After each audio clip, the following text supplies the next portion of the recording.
Hey everybody, chat with Nobody Else's Auto. 7 o'clock Sunday evening, time for some Sunday night live chat. Looks like Bill's on with us again tonight. Bill, one of our good friends, always hang out, says hit the like button. Appreciate that, Bill. As always, we are live on two formats, both Facebook and YouTube, so we'll kind of keep an eye over here, see if YouTube is going to connect and see if it's going to cooperate tonight. YouTube's been pretty spotty, or Facebook's been pretty spotty over the last year or so, so we'll see what happens over there. Jeff's on with us, so glad Jeff's here. Kevin L. made it tonight. Frank's here.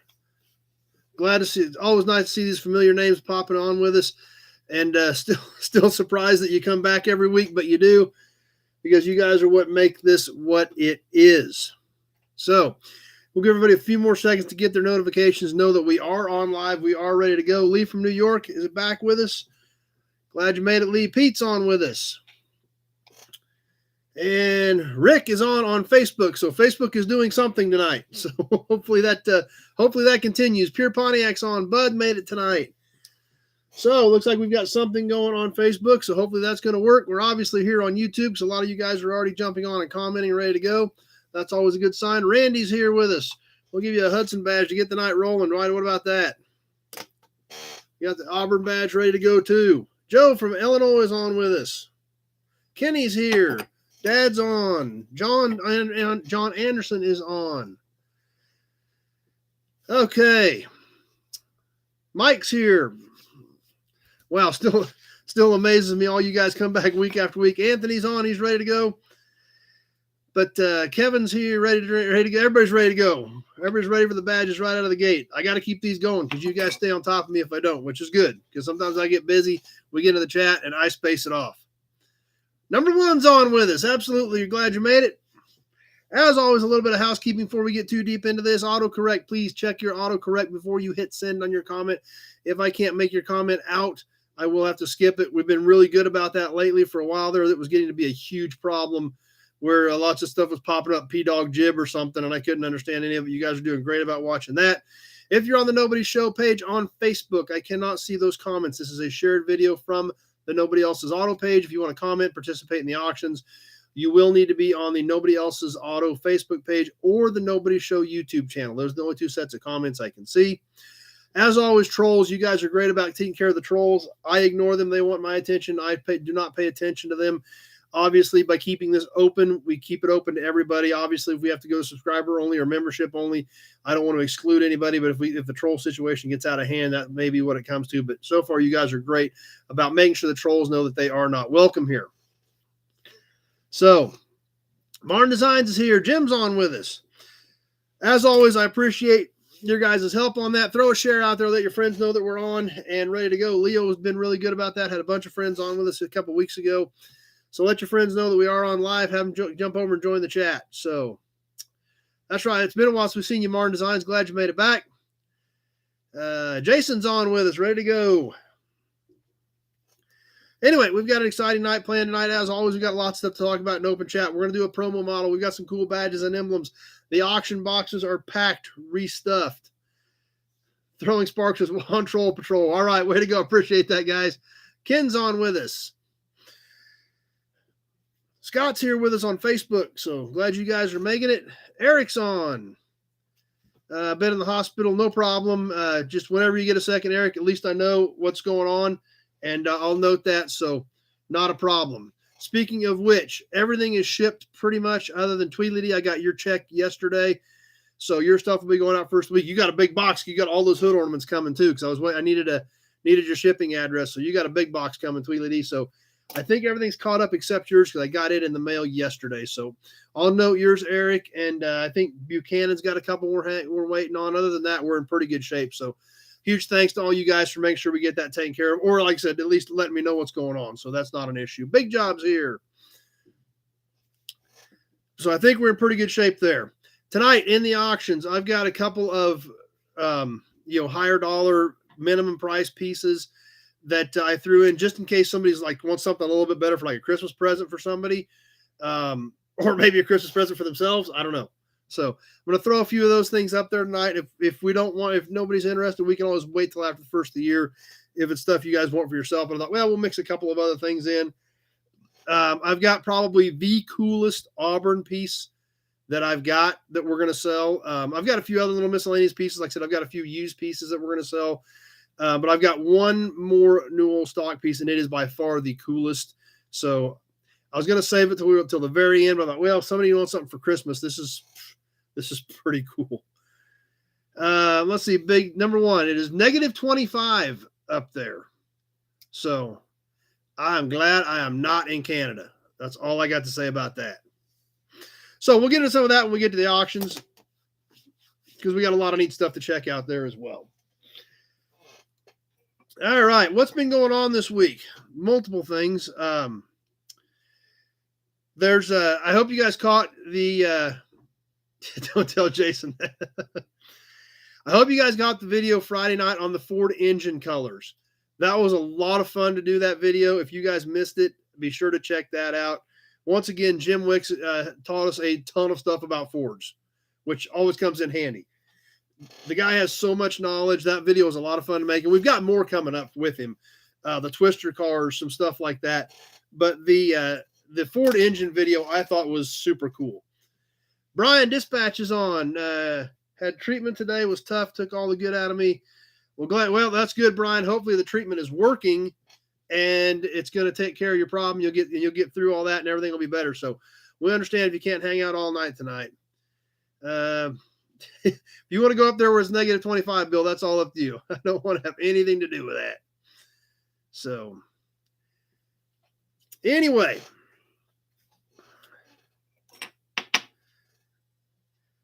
what's going on?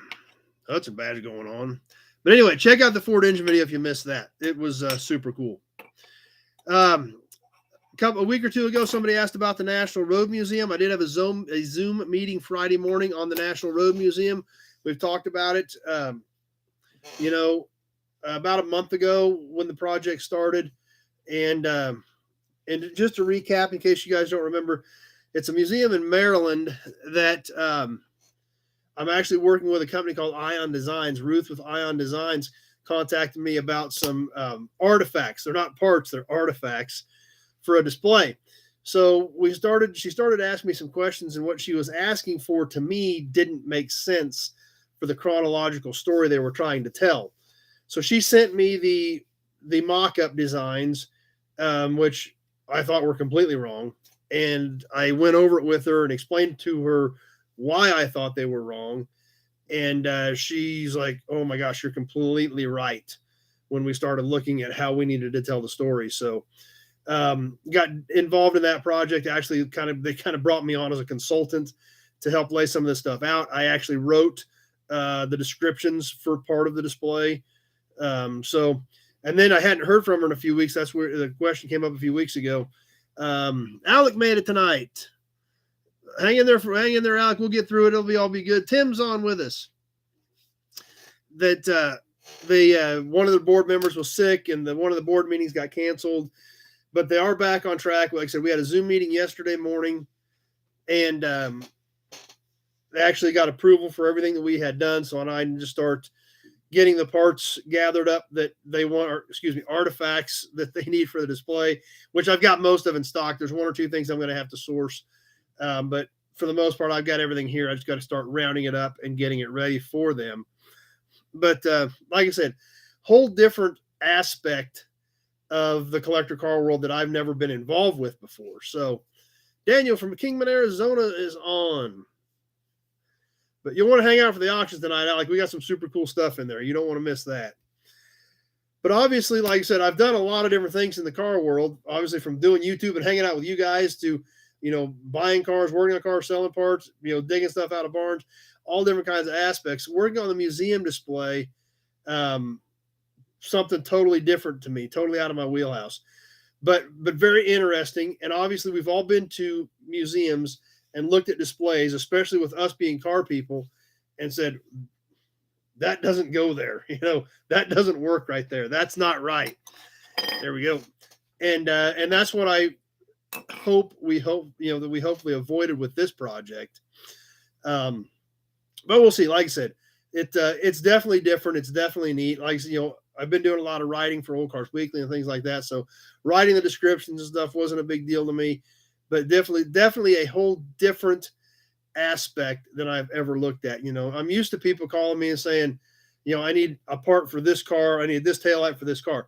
Now I need an artifact that can portray this part of the story we're telling that fits in a space of 15 inches by 6 inches. So completely different. Gary's on with us. You only missed a few badges. That's all.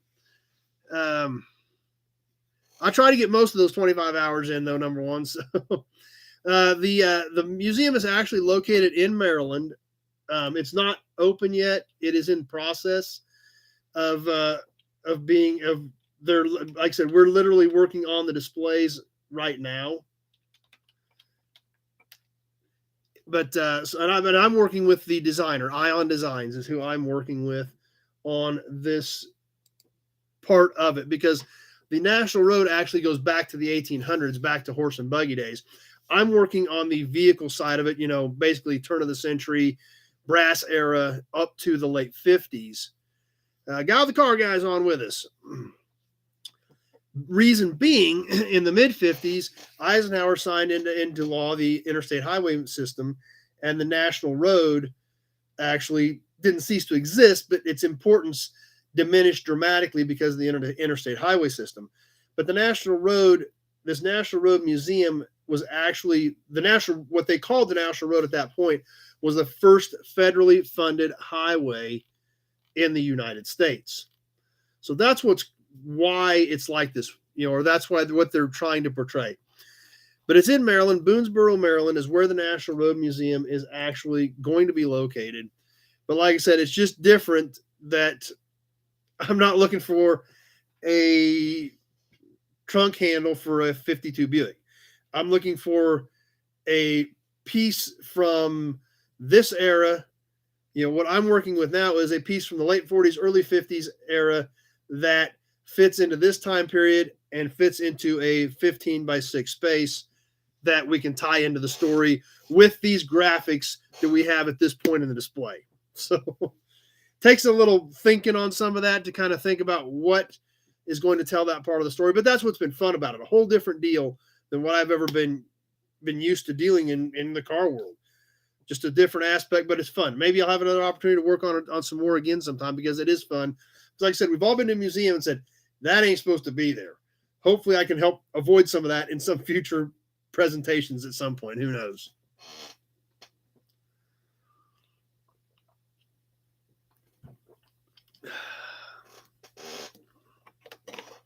Auburn badge. So anyway, that's where we're at. That question came up a couple weeks ago. I thought I'd throw that in. Other stuff I've been working on, Old Cars Weekly articles, as a matter of fact, that writing up Kansas City Mecum right now. I've got a lot of the vehicle descriptions written, waiting for Mecum to release final results so that I can write up the synopsis part of it and submit all that to Old Cars for them to review on the Kansas City Mecum article that I'm working on. Randy's here tonight. Plus, I've got at least one more article. Actually, I got a couple things we're working on with them. Angelo texted me the other day. We need to get on a call maybe tomorrow and go over some stuff. Plus, I'm working on another article that they want on the Purple Charger that we ran at the auction. So, need to get to work on that article. Plus, like I said, need to go over some stuff with Angelo tomorrow. But as always, like I said, if you and I know you guys hear this from me regularly, if you don't get Old Cars, it was Old Cars Weekly. I think now it's technically just Old Cars. It's bi-weekly now. If you don't get that magazine, get it. It is the most diverse publication I can find out there. Like I said, it's a little bit of everything. It is literally not what color is the 69 Camaro in this month's issue. So I love the diversity and the fact that they get up into stuff from the 70s and the 80s and things like that. And it's a whole different ball game. So like I said, there's so much of the same stuff in so many of these other magazines. Old Cars does such a great diverse job. If you don't get it, check it out. It's great. But anyway, that kind of sums up what I've been doing this week. Obviously, being in Kansas City at Mecum last weekend, the first half of my week was just strictly pretty much catch up. So I had plenty of that to do. Obviously, we had a lot of stuff to get shipped. And like I said, pretty much got all that under control, with the exception of the late payments from this week. So those will go out first of the week. So no big deal there at all. Actually, it's kind of good that I got a few of them later this week. I had so much other stuff earlier this week that it actually kind of helped me out a little bit. But we'll get that stuff rolling and hopefully get back on kind of an even keel this week. Maybe get some cars hauled and some important things like that I need to be getting done.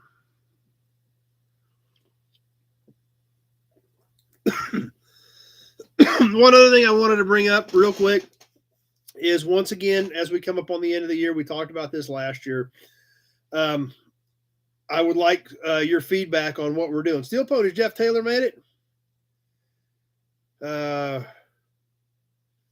Maybe this week we ask who's into Ford, GM, Mopar, plates, badges, chrome, and let people who are shopping request the item and pay buy it now, including subscriber discount.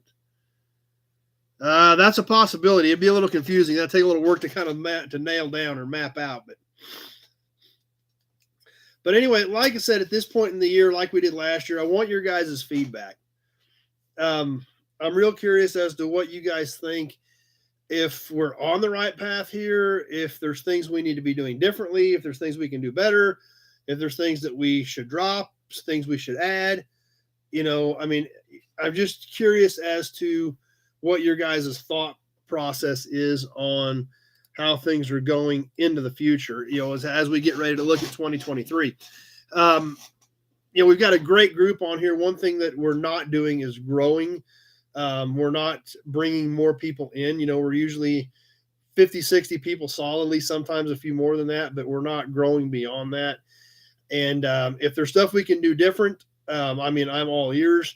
If there's things we can take out, things we can add in, I'm just throwing this out there so you guys can kind of be thinking about it, because as coming up on the end of the year, looking at 2023, what's the next step going to be? That's kind of what I'm thinking. What do we need to do to make it better, or do we even continue doing it? Is everybody having enough fun that we keep doing it and make any changes? Is everybody happy the way it is and we keep doing it? I don't know. I'm sitting on this side of it. I work these up every week. And but you guys are the ones that it's for, and you guys are the ones participating. So your opinion obviously is important in all this stuff. So just want to throw that out there. Like I said, I'll keep bringing that up over the next few weeks just to get your opinions and see kind of what you're thinking about and stuff like that. So anyway, that's a badge. On to the promo model. Then we'll get into some emblems and badges. Then we're going to get into this super cool auction pile. John says more yard walks. And we'll probably, we talked about doing one of those maybe Christmas Day if it's decent. The yard walk, I try to do them every couple of months. Reason being, if we do them every week, they're the same thing. If we do them every 2 to 2.5 months, and if we wait till Christmas Day, it's going to be 3 or a little better. There's nothing changes unless I give it a little bit of time to get some more stuff drug in, things like that. So, yeah, give away an engine still bolted to a running driving car. Yeah. Yeah, but there's a lot of legalities to that. That's the problem. There's been a couple of projects that one project has probably been going for 4 years on trying to get a promotion put together similar to that, and we still don't have it all done. So Nate's on with us. Got a long, boring road trip. Hope you drive safe, Nate. Glad you're hanging out with us. But on to tonight's promo model. We're going to jump up a few decades, get into something a little bit, well, I say newer, even though it's now old, but more of what I like to consider more of my era, into the 80s, with the third-gen Camaro in this 1987 Z28. This is a beautiful metallic blue color. Obviously, I like third gens. I grew up on third gens. Tweety's here. Dennis is here. Tim, that's a hard one to know what to change. And that's why I'm asking you guys, Tim, because I don't know. So that's why I'm asking you guys for your input on your ideas. But this blue 1987 Chevy Camaro Z28, one thing is interesting about this promo model, it is not an IROC. It does not have IROC decals on it. It is just listed as a Z28 on the rocker panels. This promo is in great condition. It's a beautiful color. No chips or breaks. Nice paint. Original wheels. Now, obviously, I'm a fan of third gens. I've actually got bookends on third gen Camaros. I've got an 82 Indy pace car with 28,000 miles on it, which is the first year of the third gen. And then I got a 92 Z convertible, which is the last third gen, and actually a very, very limited run of the Z28 convertible in 92. They only made 1,251 cars, so not a real common one. So I've kind of got bookends. I've got the 82 pace car, the 92 convertible on the third gen Z28. So obviously I'm a fan of them. So these cars, I really dig them. This one obviously been well taken care of, never been played with or damaged. Love the color on this one. Just odd that they did not brand it as an IROC. So let's see. Jeff, enjoy it as it is. I'm thinking of handing out business cards with the information on them at cruise nights and car shows. That'd be awesome if you guys could help me out that way too. So let's see. That's right. That's right, Brian. It is what you grow up with. You know, these were the cars that, you know, when the third gen came out, I was still in grade school. I remember our PE teacher had one. You know, he was one of the first ones in town to get a what is now known as a third gen Camaro. Obviously, being the pace car in 82 was kind of a big deal. So to me, the third gens, I am definitely a fan of them and always have been. You know, third gen Trans Ams, I've got one that's been painted, but I haven't put it back together yet. It's an 84 Trans Am that's been painted, but I haven't put it back together yet. But the third gens, I'm really probably more of a fan of the Camaros. And it varies, you know, like the late second gens, I like both Camaro and Trans Am. Third gen, I'm more of a Camaro fan. You get into fourth gen, and I don't really like the 92 to 98 to 02 Camaros at all, but I love the 02 Trans Ams, obviously. So Alex, a fan of this thing. A lot of you guys are digging this thing, which, you know, it's newer than what a lot of people think about, but that's something like we talk about here quite a bit. We need to realize that the car market is changing and it is shifting. And this thing's an 87. It's 35 years old. It's an antique about anywhere. Crazy to think about, but they are. So, and some people have a hard time accepting the fact that these are now old cars and that they should be welcomed into the hobby to make sure that the hobby continues with the people that like different generations of cars. So X-Ray Dean's here. So there it is, the 1987 Z28 Camaro promo. This one, that's all stamped, all cast into the bottom, not really any detail, just that's all part of the bottom plate. No separate pieces. So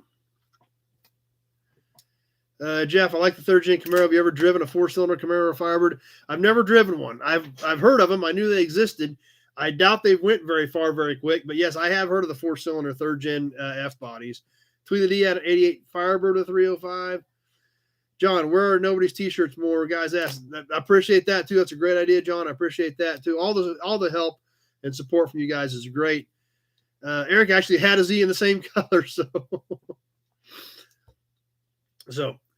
like I said, try to mix this up a little bit and into some of the stuff that's a little bit different.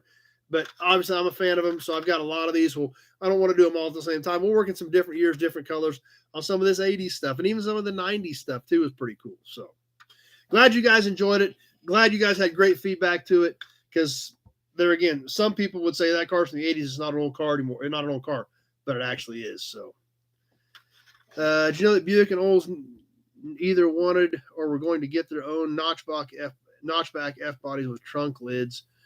Tail end of the rear wheel drive G bodies. I've not seen anything on that, number one. I don't remember anything about that. No. So appreciate that, Bill. Bill says he tells everybody when he wears his shirt. So Sand Mountain's here.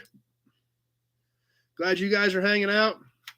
So there we have it, the 1987 Chevy Camaro Z28 in metallic blue for tonight's promo.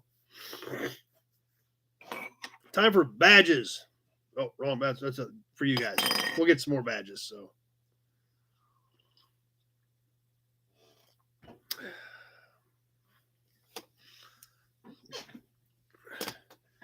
all right, on to tonight's badges. Obviously, we'll start with a pre-war, then we'll go to a post-war and talk about some cool stuff.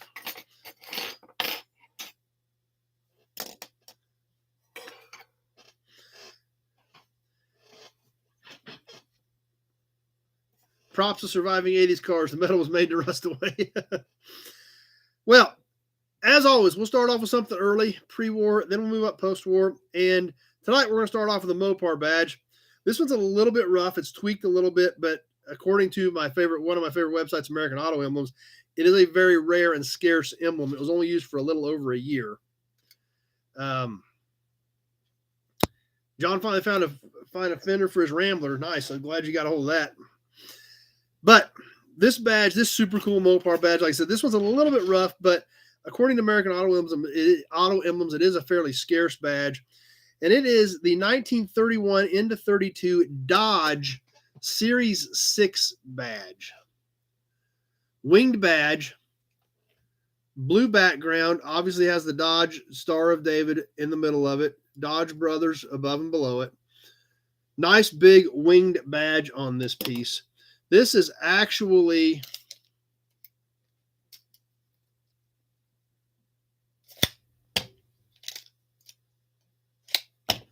five and 5/8, so a little over 5.5 and about 1 3/4 inches. So a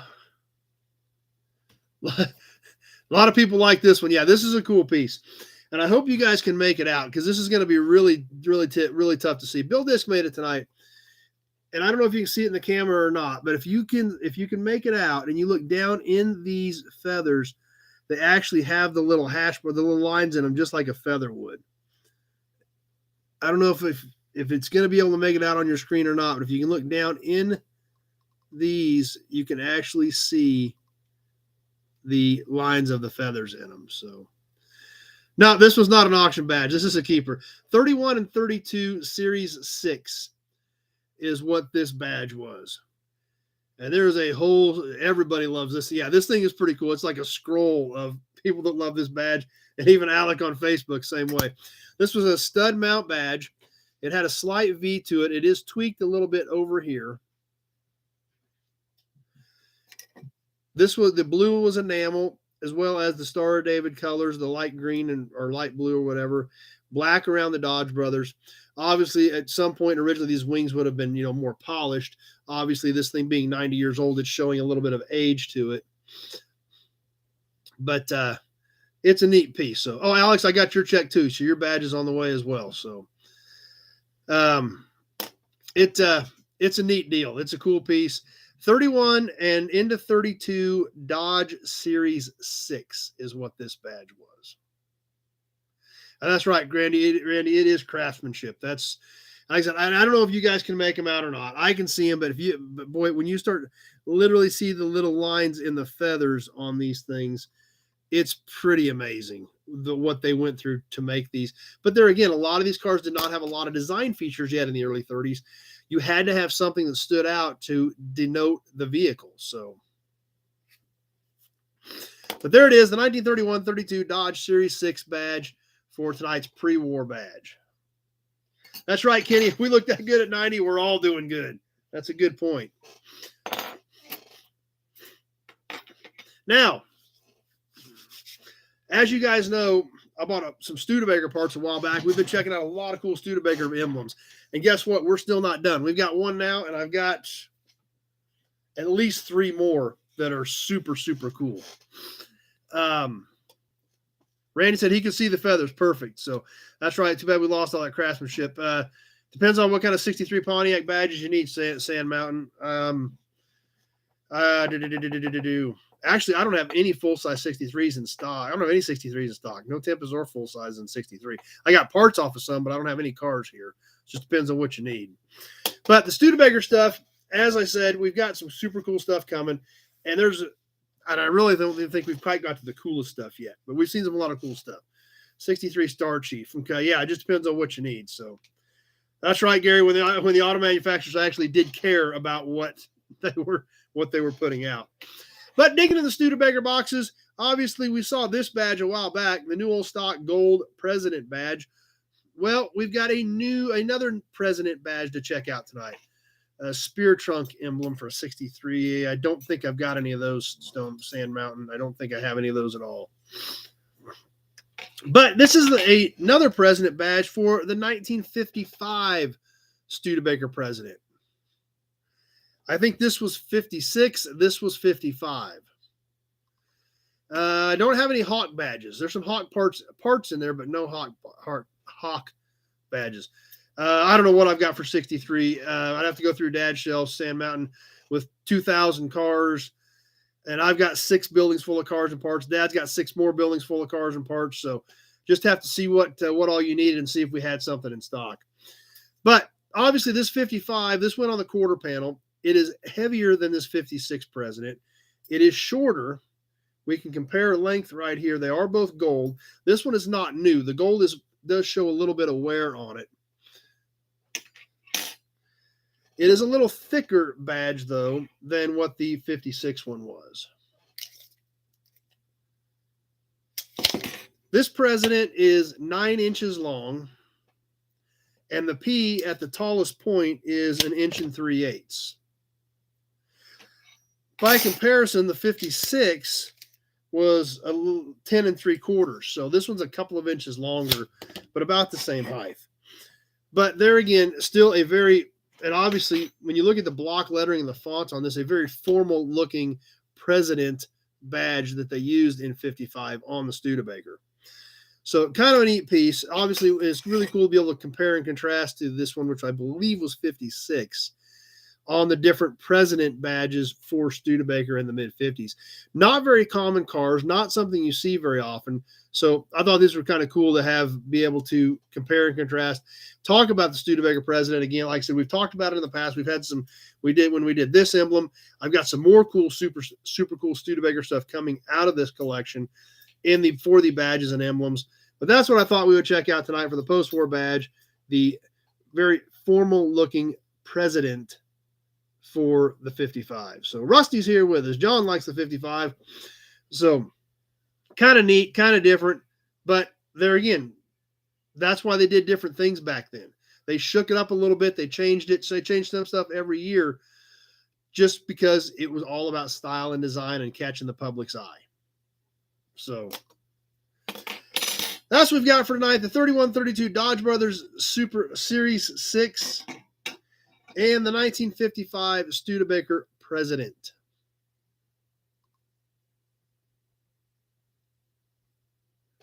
Kenny digs them too. So, like I said, we've got some more cool Studebaker stuff. Took a couple of weeks off from it because there was so much cool stuff. But we got a few more things out of there that I definitely want to share with you, and it'll be worth it. There's some neat stuff in there.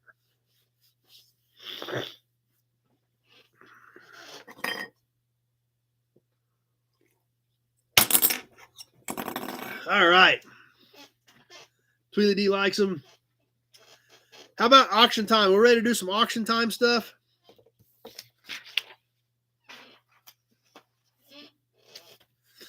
As always, what we will do, especially for some of our new guys, we try to go through the rules every week. I'll try to keep them quick because I know a lot of you guys hear it every week. I'm going to hold up an item. We're going to look at it. We're going to look at the condition. We're going to check out, see what is wrong with it, what is good about it. I'm going to give you some dimensions. We're going to talk about it a little bit. We're going to show off the condition, talk about the history, look at the piece, and talk about it and check it out. As we're doing that, if you're interested and you want to go ahead and throw a bid up to let me know that we have interest in the piece, I would appreciate it. That way I know you guys are at least paying attention and it's something you guys probably are interested in. After we get done with the description and see where the bids are at, I will put it on a timer. What I do is I just use my cell phone. I will kick my timer on. We will be on the clock for 2 minutes. I will tell you when 1 minute has passed. I will tell you when 1:30 has passed. Everybody on here is dealing with a delay depending on your format and your device, or not your provider and your device, and probably your format too, since we are on Facebook and YouTube. Some delays are 5 seconds, some delays are 30 seconds. I don't know, and that's going to depend on yours. So I will tell you when 1 minute has passed. I will tell you when 1 minute, 30 seconds has passed. There is some mix-up in the way things feed on YouTube and Facebook. I go off of what I can see. That's all I can do is in the order that things pop up. In the event that I have a tie bid, the first one that I see is who gets it. I will tell you when 1 minute has passed. I will tell you when 1:30 has passed. When I tell you when 1:30 has passed, please be thinking about your max bid and be ready to throw it up there because we might be just about done depending on what your delay is. So be sure to throw out your max bid. If you're only going to bump it by $1 or $2, there's a pretty good chance you're going to get sniped after we do an item or two. Some of these guys usually have their delays down pat, and they sneak them in there between 150 and 2 minutes. However, there are just as many people that that bid comes in at 202, 203, and it's too late. So anyway, please bear that in mind as we get into the auctions. Non-U.S. bidders, you are more than welcome to play. However, you will be responsible for getting me paid because there will be fees associated with that, whatever the bank wire is, things like that. And you will also be responsible for shipping. Most of these small items, shipping to the 48 states is included. However, this thing has to kind of feed itself. And if we spend all the money shipping 2 packages overseas and there's nothing left to replenish anything, that's not fair to everybody else who does play along. If you have any questions, you can always call me tomorrow. Then my number is in the description. If you're not sure about something, you want to bid on it, go ahead and bid on it. If you're not sure how to pay me, call me tomorrow. I do take check, money order, Western Union, or PayPal friends and family only. Due to changes that PayPal has made in their formats, I do not accept regular PayPal anymore. So please bear that in mind. And as always, like I said, just give me a shout tomorrow if there's a question. If you bought something you're not sure what to do, it's not a big deal. We'll work through it. Just like Eric said, hey, I've been laid up, haven't got to it. Not a problem. Not worried about it a bit. We'll get it all worked out. So Gary learned to drive a stick in a 57 Golden Hawk in 75. Be something pretty cool to learn how to drive a stick in. Let's see. What's the snipers? The snipers just slide that bid in right at the last second. So there's a lot of guys that get pretty good at it, but there's also a lot of guys that get burned on it. So Alex says, what's this can? This is a Mopar radiator rust resistor can. 1 quart can for Mopar radiator rust resistor. Late 30s based on the logos on the back of it. Everyone says hit the like button. Appreciate that. So kind of a neat can. I always liked it. I don't remember where I found it, but I know it definitely caught my attention when I saw it. So always try to mix it up a little bit up there sometimes. I forgot the last week or two, but I always try to put something cool up there. So, like I said, any questions, just let me know. Not a problem. We can always figure it out. It's no big deal. If you want to play along, don't hesitate to go ahead and jump in. But like I said, when I call it after that 2 minutes, then it usually ends up costing me money, but that's the only fair way to do it. So, to the dealer to drive a stick in a 52 Willys. So, as always, we'll start off with a couple of smaller items, a couple of smaller ticket items, and kind of get everybody in the groove of how things work, let people see where their delays are at, and see what we can figure out on that. And we haven't done any of these in a few weeks, so I figure we start off with a batch of these on the old school matchbooks. These are pretty cool. The first one from Belcher Service in Springfield, Massachusetts. Actually has a picture of the station on this particular matchbook. Shows the old gas pump, the old signs. Springfield, Mass. Belcher Service, gasoline, kerosene, motor oil, fuel oils. Nothing on the inside of this one. The next one is an Esso. Happy Motoring by Esso Extra. Don's Esso Service Center, Pittsfield, Massachusetts. Great colors and graphics on this one with the red and the blue. Nothing on the inside of this one either.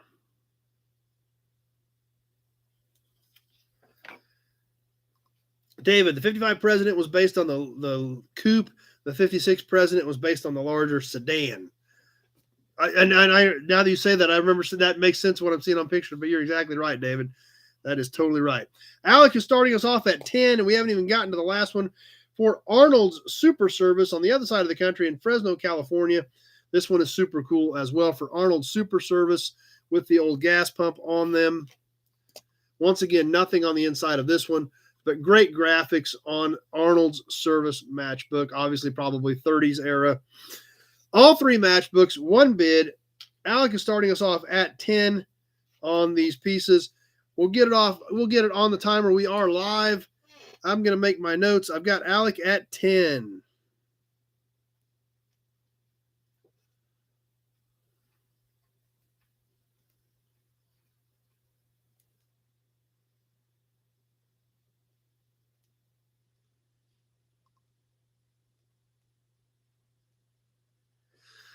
All right.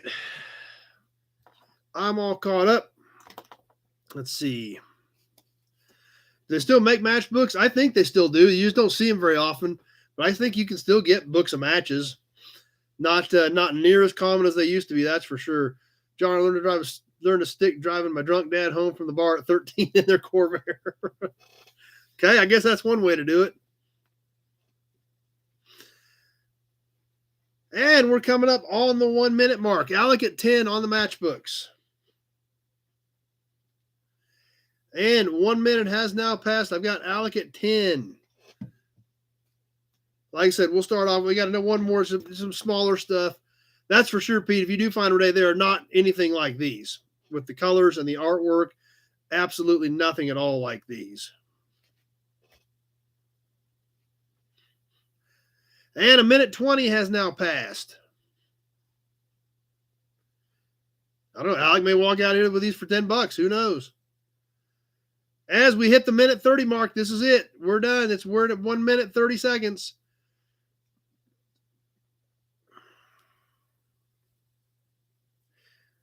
$20. We're coming down to the wire.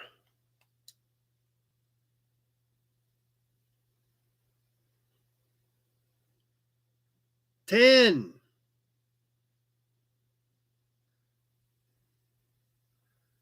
Alec bumped himself to 15. And it worked. Alec must have had ESPN or something, because Alec bid 15 to cover himself from snipers, and about a second later, Jason hit it at 13. So it worked, Alec. It worked perfect. So that little bump on yourself covered that snipe bid that was sitting there where Jason was sitting there waiting.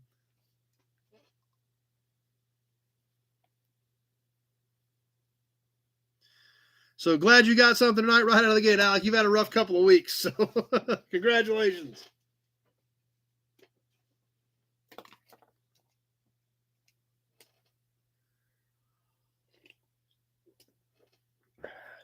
Yeah, he probably does have YouTube up, and maybe he saw that, and it just fed to me a second apart. So,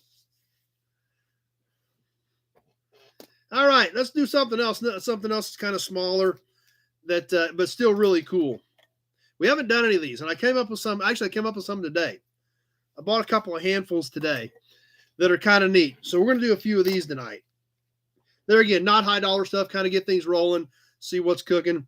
With pencils and pens. Pens are great advertising. We'll start off with the City's Service Gas. This is a Newell stock pencil. Has not been used for city service.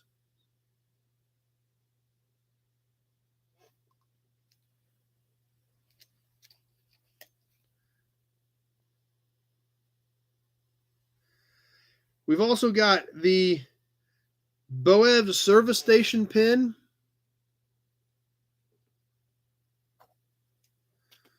From Phillipsburg, Kansas.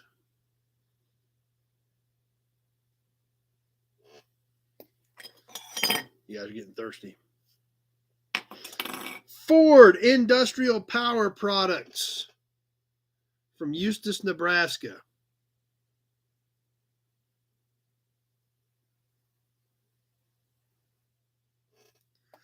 And one more. This thing's really great.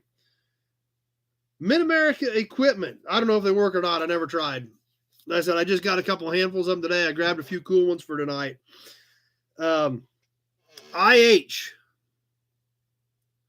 Mid-America Equipment. IH. Stockton, Kansas. So, anybody like these? All four of them. Like I said, that's right. Distributor caps make great display for pens and pencils. You stick these things in them where the logos stick up, and they're cool pieces. So, all four of them, one deal. Jason's at 10, kicking us off on them. Like I said, kind of cool with the logos on them. And Auburn badge. And timer. Let's get rolling. I'm going to make some notes here.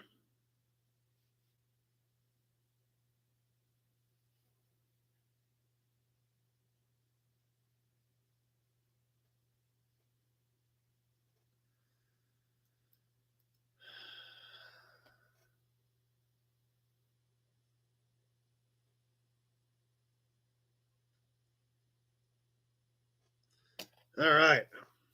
Jason at 10. That's a badge.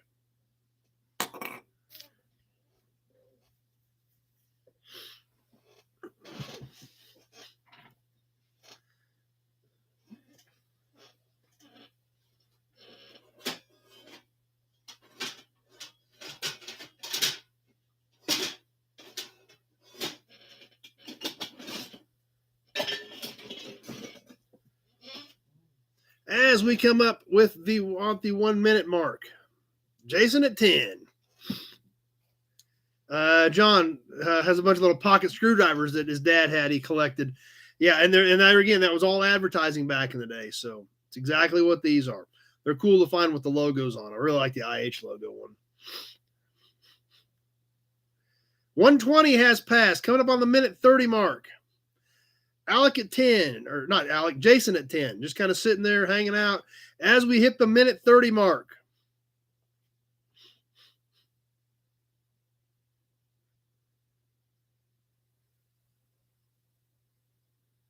$20 seconds left to go.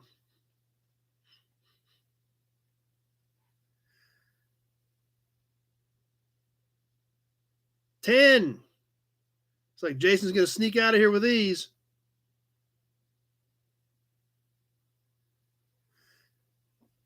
Jason's trying to cut. Jason bumped himself and covered himself at 16.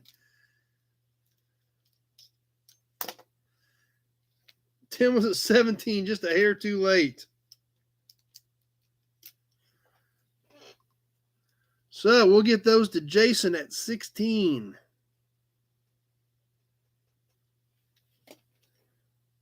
Which is perfect. Like I said, I know that some of these, I always try to start with a few things that aren't super high dollar, super expensive, just to have some fun, get everybody going, figure out where your delays are at. And it's still kind of neat little pieces. So, all right. Who's ready for an emblem? Who wants to do an emblem? We're going to do this one by itself. It's kind of a neat one, kind of a special one. So I thought we would do it by itself.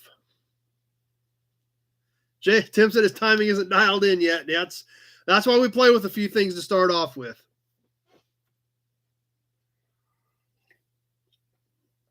That's right, John. Imagine all the small notes those things made. But the first emblem for the night, this is a pretty cool piece. It actually looks kind of familiar. Almost like we just saw one. How about that? Who wants their own president? Eloy's here. Perfect timing, Eloy. We're just getting into the auctions. We're just a couple things in. Anybody interested in their own president badge? This one has a little bit more fading on the gold. It only has one mounting stud left, so two of them are broken. This is the 55 Studebaker president badge like we just looked at.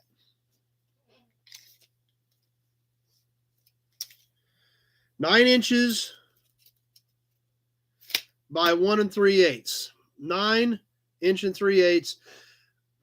Other than the broken studs, there's no other chips or damage or anything out of it, other than the gold is a little faded on this 55 president badge. So Randy was at 10, but I've got Alec at 15 on the 55 president badge. Let's go ahead and get this thing on the timer. With Alec at 15 on the 55 Studebaker president badge.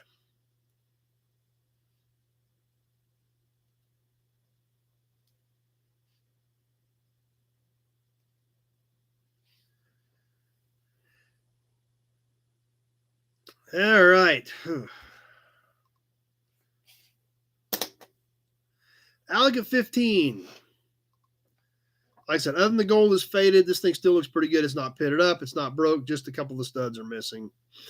There's the back of it. You can still see where it had some of the gold was on the back.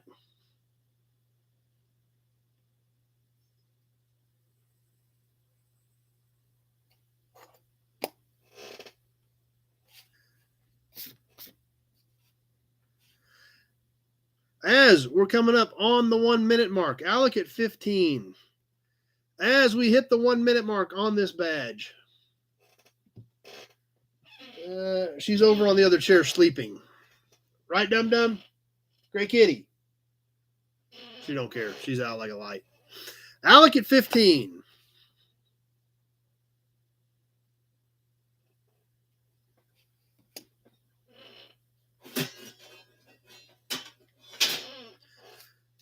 As we come up on the minute 30 mark, 1 minute, 30 seconds has now passed. Alec at 15. Maybe Alec will get a couple early tonight. Then it'll be good if he gets a few. 20 seconds left.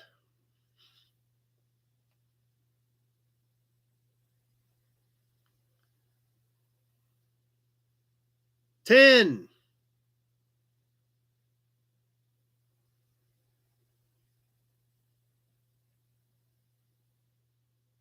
David W. at 20. And that was it. Woo, that was like at 158. David W. at 20.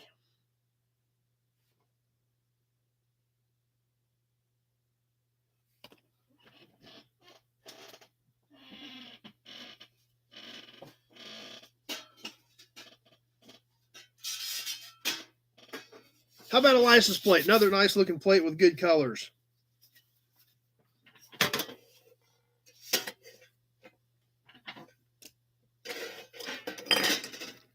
Better give you one of those. Keep things moving. The 1969 CD number 664. This is a black plate, white letters, good condition, nice paint. Even the back of this thing is pretty clean. Tweedledee is at 20 on the plate, kicking us off. This is a standard size plate, like 12 by 6, I think. Yep, 12 by almost 6. Normal size plate. Obviously, see the black looks really good. It's correct, Anthony. 3-digit number. A little bit of wax on this thing would really make it look like, would really make it shine.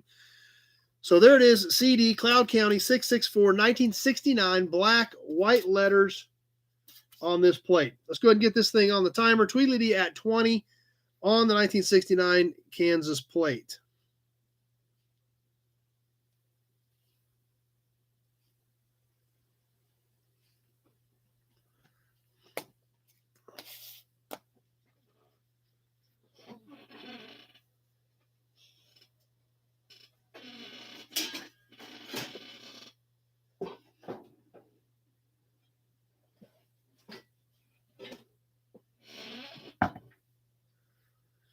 Alec at 30.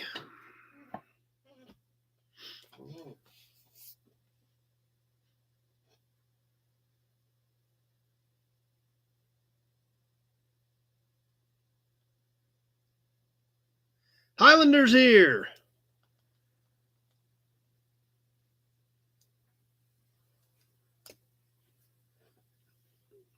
I've got Alec at 30 as we hit the 1 minute mark on this 1969 3-digit Kansas plate. Auburn badge.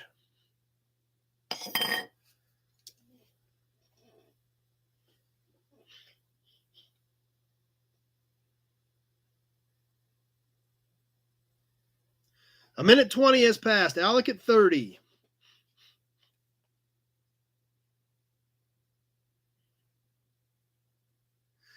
And a minute 30 seconds has passed. Coming down to the wire. Alec at 30. Highlander at 32. 20 seconds left.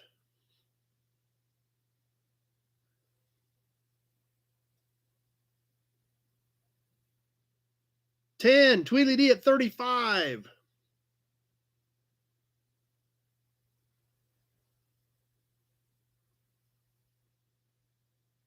And that does it. Tweedledee at 35. Nice looking plate on that one. The Highlander was right back at it, just a hair too late.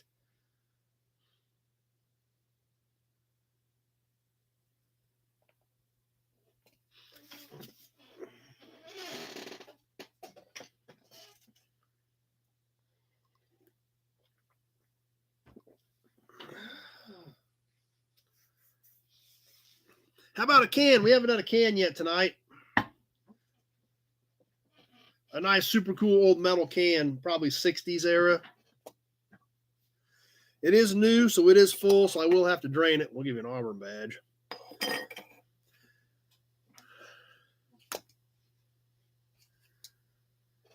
Yeah, that and sometimes that happens, Alec. You guys do see bids at a different time than I do. But we're at the system's mercy, and we're dealing with seconds, and that's what makes it tough. So That's why I tell everybody, I got to go off of what I see. If I don't, and we started trying to start guessing, then what becomes fair at that point based on where I'm at right here and what I see on my two screens. So, but anyway, let's do a can. This thing's great. It's got great colors. It is Newell stock. It's got a few scuffs and scratches. I will drain it from the bottom so that I don't have to open the top of it. On this Texaco outboard and 2-cycle engine oil with Royal Guard. Red and purple Texaco. This is a beautiful can. Yeah, and I appreciate that, guys. That unfortunately that's all I can do. I know it's not fair sometimes and it's tough, but I got two screens and my timer, and that's what I watch. So I appreciate you guys working with everybody, not just me, but everybody, and keeping it fair that way. This Texaco outboard, this is a metal can. It's a tall, narrow can. It is 6 1/4 high. It is 2 5/8 across.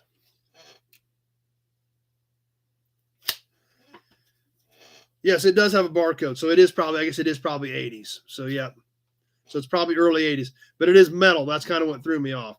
Mark Falcon is here. It is a steel can. You can see the seam on it. Yeah, I had not seen the barcode, so it's probably early 80s. 1 pint, Texaco 50-1 outboard 2-cycle motor oil. And this is purple, not blue on this Texaco. So it is a pop top. So I will drain it from the bottom with 2 small holes like I typically do. Texaco 51 outboard 2-cycle engine oil with Royal Guard. Has all the details on the back. Texaco Inc., White Plains, New York. Has the boat motor, the snowmobile, and the chainsaw on the side for graphics. BIA certified for service TCW. Tweely's buying himself a birthday present from yesterday. Nothing wrong with that. So, Texaco metal outboard 2-cycle can. Anybody interested in that? I thought this was pretty cool. I thought we'd had a few bids on this one by now, but apparently ain't nobody jumping in on it yet. So we can throw her back in the box and add it to some other cans later if we don't have any bids on this one. We'll give it a few more seconds, see what everybody thinks. Or I might keep some of these. I don't know. These are pretty cool. Lee's in there at 10. Okay, let's just say somebody's got a bid on this thing. It's too cool to not. So does it come with the pandas? I don't see any pandas. Oh, no, it doesn't come with the pandas. No, the pandas are mine. Throwing Spark says, go ahead and bundle it, but I got Lee at 10 and Tweely D at 10, so they were just sitting there waiting. We'll go ahead and throw on. I've got Lee at 10. Lee was first at 10 on the Texaco 2-cycle. So any metal can with these kind of graphics has got to be worth something. So I think it's not a super high dollar can by any means, but it's a great looking can and it is metal. Jeff Taylor at 12. They start paying attention to what we need to do next.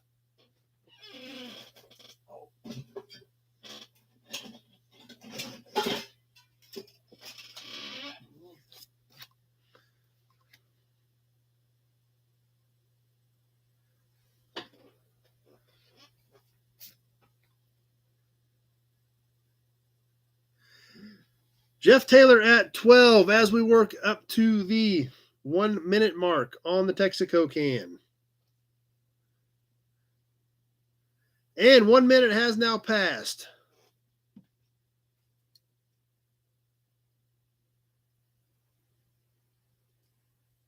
Jeff Taylor at 12. Like I said, yeah, the condition is great on it. So, and even being, with the barcode, it's probably early 80s. It is a metal can. That's still 40 years old. So, we are planning to do a show on Christmas Day. That's what everybody said they wanted to do. Everybody said, let's go ahead and plan on doing Christmas Day. So we will plan on being on Christmas night. 1 minute, 30 seconds has now passed. Jeff Taylor at 12. And if the weather's cooperative, we may do a yard walk on Christmas afternoon. We'll see how things work. But everybody said, let's do it. 20 seconds left. Everybody said, let's go ahead and plan on doing both Christmas Day and New Year's Day. And realistically, by that, at the end of the day, everybody's done with stuff anyway, typically. 10 seconds left. Tweedledee D at 20.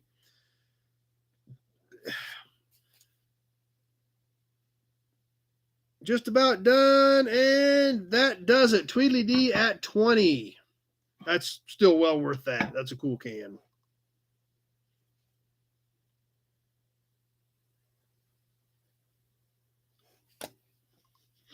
So, as of right now, that is what we've got planned. Going on Christmas, same time on Christmas Day and New Year's Day, and realistically by 7 o'clock, at night, most family stuff is typically already done, and a lot of us need to just kick back and unwind and do our thing anyway. So that's what we're going to plan on. All right. What's next? How about a toy? We haven't done a toy yet tonight.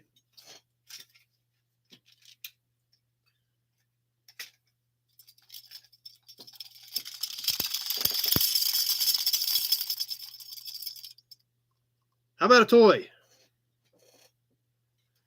Yep. How about this little airplane? I decided to sell this one. We did this on Toy Tuesday a while back. It's missing something here for landing gear. It just has these two little stands underneath it. I'm not really sure what would have gone there. It says the Ohio Art Company, Bryan, Ohio.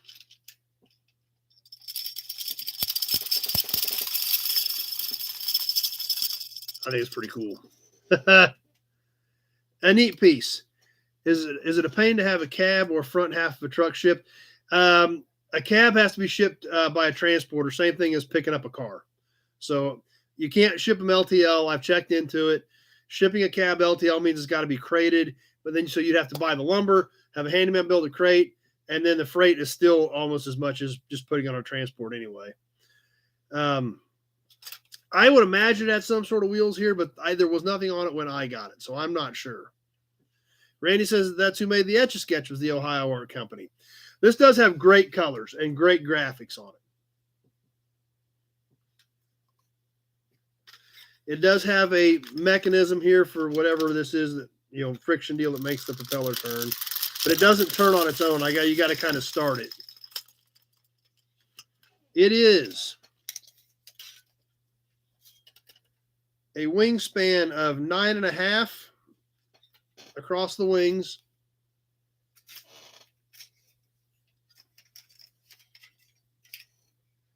And it's almost 8 inches long.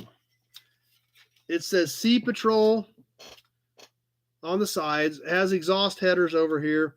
That's right. It is in great shape. It is all metal. I'm not sure what year, maybe 60s, but it is all year. Mark is at 10. David W., my dad worked at Ohio Art. Well, there it is right there. So that's cool right there. You probably got one of these, though. So kind of a neat piece. I was kind of torn by this one. It's another one that Addie and I talked about, and we decided to go ahead and sell this one. We've got a ton of toys. This one is great, but it's like, well, we can't keep all of them, so let's go ahead and sell this one. Mark at 10 on the little seaplane from the Ohio Art Company, Bryan, Ohio. So let's go ahead and kick it off. Let's sell it. Mark at 10. We're live on the timer.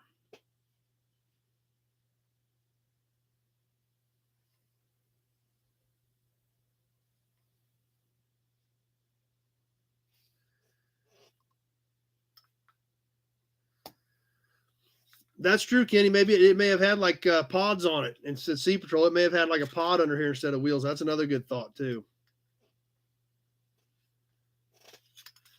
Yep, I can't keep all the toys. I got to share some of them with you guys. X-Ray Dean's back. Mark at 10. Is that it? Nobody else wants this thing? This thing is super cool for $10.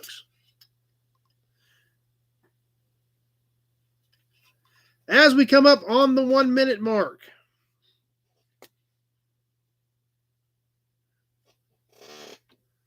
one minute has now passed on the little toy seaplane.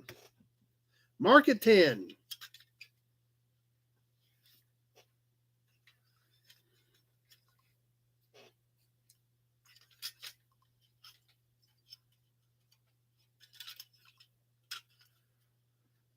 Daniel at 15. A minute 20 has now passed.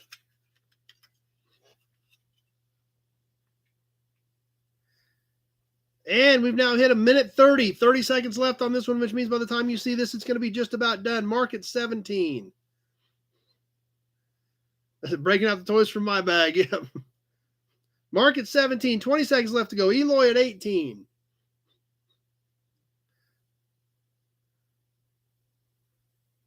Mark at 20. 10 seconds.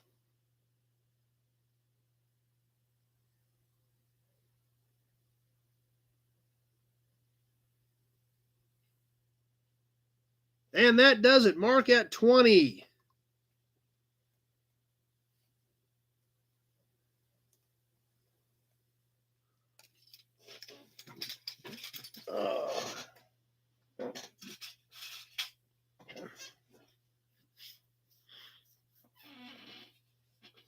All right, let's get a couple of Addie's caps knocked out again tonight. Got two of her caps. So David W. He worked there before OSHA. The day he got interviewed, they brought out a guy with his hand wrapped up in bloody towels. His dad said he asked if he's going to get his job. I guess that's an interesting way to get hired.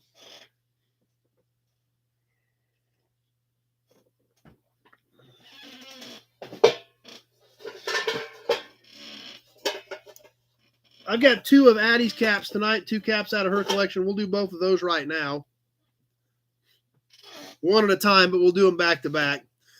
Starting off with a super cool Chevy pickup cap. Old school painted dog dish Chevy pickup cap, probably early 70s maybe. Great look on this thing. Definitely tells the story, but has enough paint to still look great. That's what's awesome about some of these, I guess they're artifacts now. Decor, art, artifacts.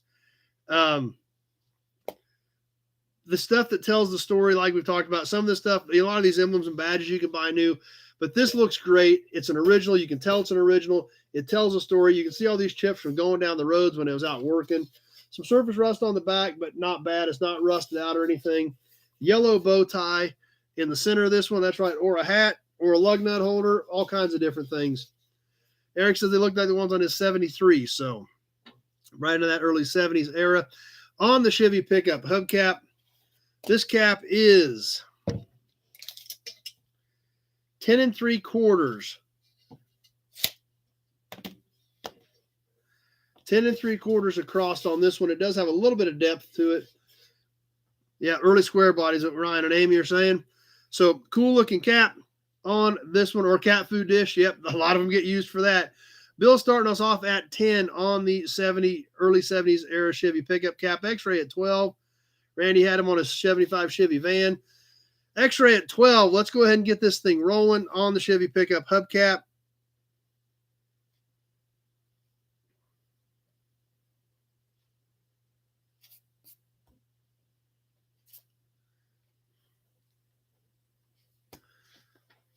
Sometimes they had blue center, sometimes they had yellow centers. This one happens to have yellow. But good looking piece, good display piece. Like I said, definitely has enough color to it that you can see what it is, and it still stands out and still tells the story of what these things used to have to do.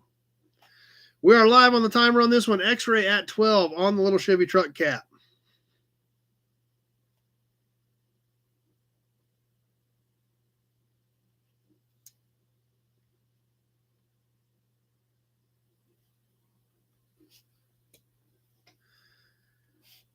X-ray at 12 as we come up on the 1 minute mark. 1 minute has now passed. We are on the back side of this one. X-ray at 12.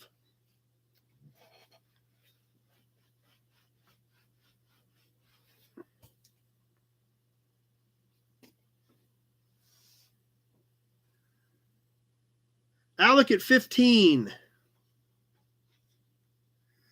A minute 20 has now passed. Alec at 15.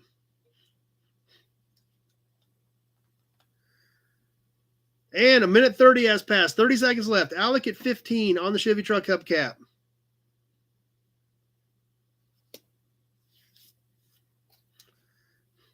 $20 seconds.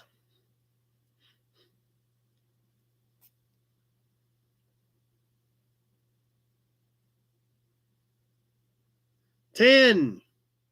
Just about ready to wrap this one up. Alec at 15. Pete at 24. Bill Disc at 26. And that does it. Bill Disc at 26.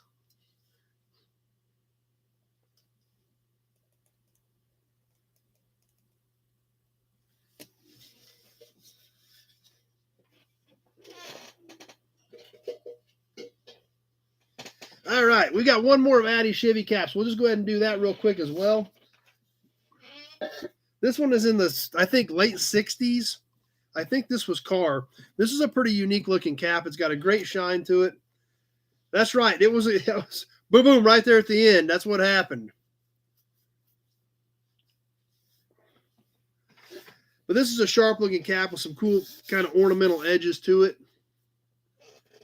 That's right, Bill. There's plenty more to go. We're going to do one right now. That's right. Addie's Christmas money on this stainless Chevy cap. A few dings and dents. It's got this ornamental work around the sides. It's got the bow tie in the middle. Said it is a stainless steel cap. It's got a great shine. Mark's got his sunglasses out. So that's right. Almost had an auction there at the end on that one. 10.5 in diameter. On the stainless Chevy cap. No Christmas money for nitrous bottles. Yeah, that's true. Money for nitrous bottles for instead of Christmas this year. So on the Chevy, like I said, I think this is late 60s car. Looks good. Dennis says 69 big car. That's kind of what I was thinking right in that window. On the stainless Chevy cap. So let me see here. All right, we ready to go on this one? Anybody can jump in on this one? And we'll get this one rolling. If anybody wants this one, or we're going to throw it in the box and sell it with some other stuff later on. We'll see. We need to mix this one up with some other caps.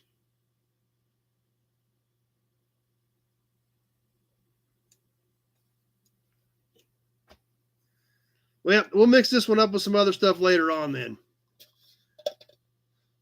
All right, Alec, we just had Alec go in at 10, so Alec must want. It must have just taken a second to feed. So let's go ahead and roll with it.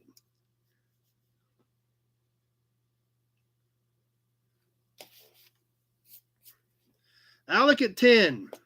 I'm going to start looking at what else we want to do here.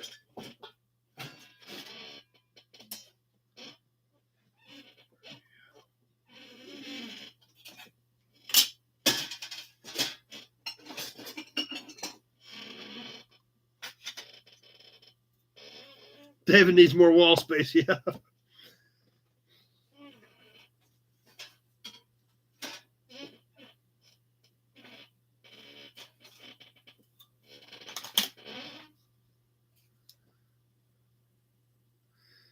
All right, Alec at 10. As we come up on the 1 minute mark.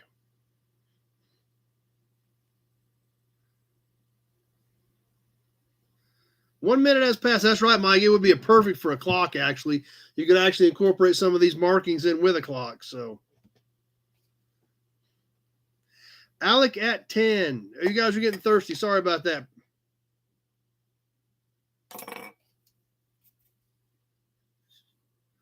$120. Alec may get this one pretty easy. A minute 30 is almost here. A minute 30 has now passed. We're down to the wire on this one. If you're going to jump in, now's the time, or Alec's going to walk out of here with this one for 10. Tweedledee at 12. 20 seconds left.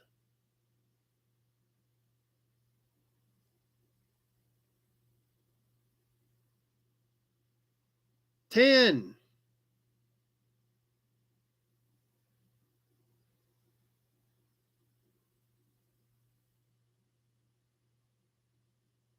And that does it. Tweedledee at 12. Tweedledee's on fire tonight.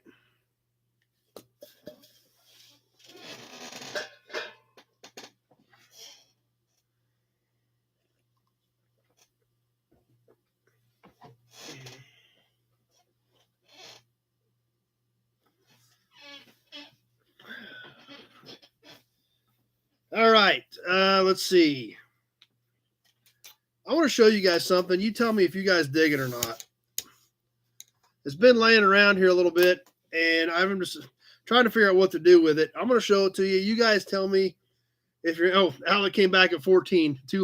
Obviously a little too late on that one, but I'm going to show you this ornament or this badge, and you guys tell me what you think. If you're not interested, that's fine, but it's cool. It was laying around here, so I thought I'm going to show it to you guys, see what you think. This is a dash emblem out of an Oldsmobile, about a 63, maybe 64, Olds 98. It is plastic. Like I said, I thought it was cool, but I don't know what to do with it, so I thought I'd hold it up, show it to you guys, see what you guys think, see if anybody had any interest in it.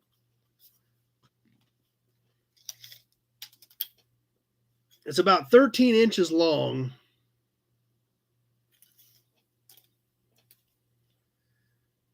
And about 2 3/4 wide.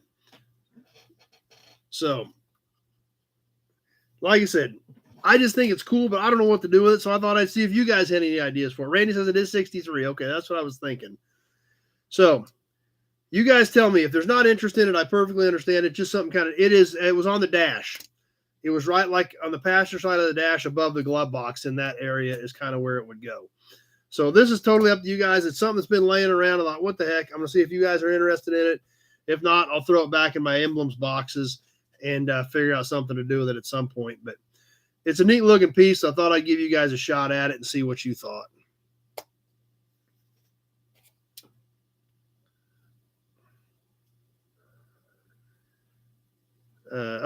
Got the car, got learned driving an 8198. So. But obviously, okay, that's kind of what I thought. I didn't know if you guys had interest in it or not. I don't see any bids coming in on it. I'll throw it back. We may bundle this with some other Oldsmobile stuff at some point. I just thought it was neat, and I seen it laying there. I was like, I'm going to throw it. Well, Alex going to throw it. Well, no, there is actually. Mark's in, Alex in at 10. Everybody's in at 10. Yes, it's a dash. Went on the dash. That's right. That's probably why it's spelled out. I had Alec at 10 first, and then Mark came in at 10. So I guess we'll go ahead and sell it. I'd rather sell it to one of you guys than anything else. So yeah, it must be a heck of a delay because those both popped up. Alec at 10 is what I had first, or I'm on my side. So Mark was at 10, but that was right after Alec on Facebook.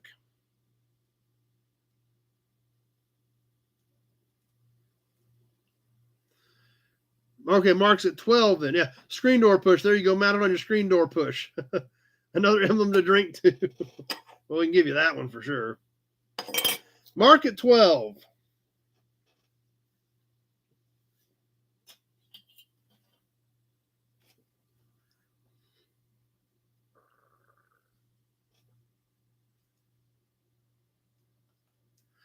That's right, too. They did make a small wood frame for it, and you can actually put a light behind it. It is plastic. You can put a little small light behind it. It'd look really cool then.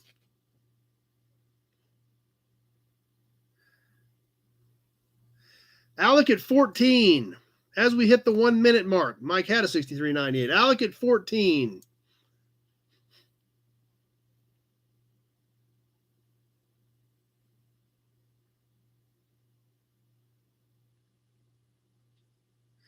As we hit the minute 20 mark.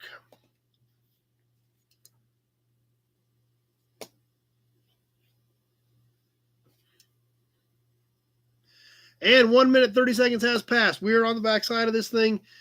Last 30 seconds left. If you're going to jump in, now's the time. Alec at 14. Mark at 17.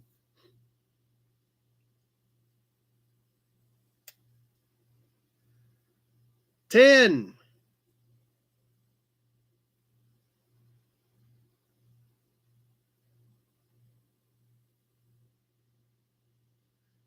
And that will do it. Mark at 17.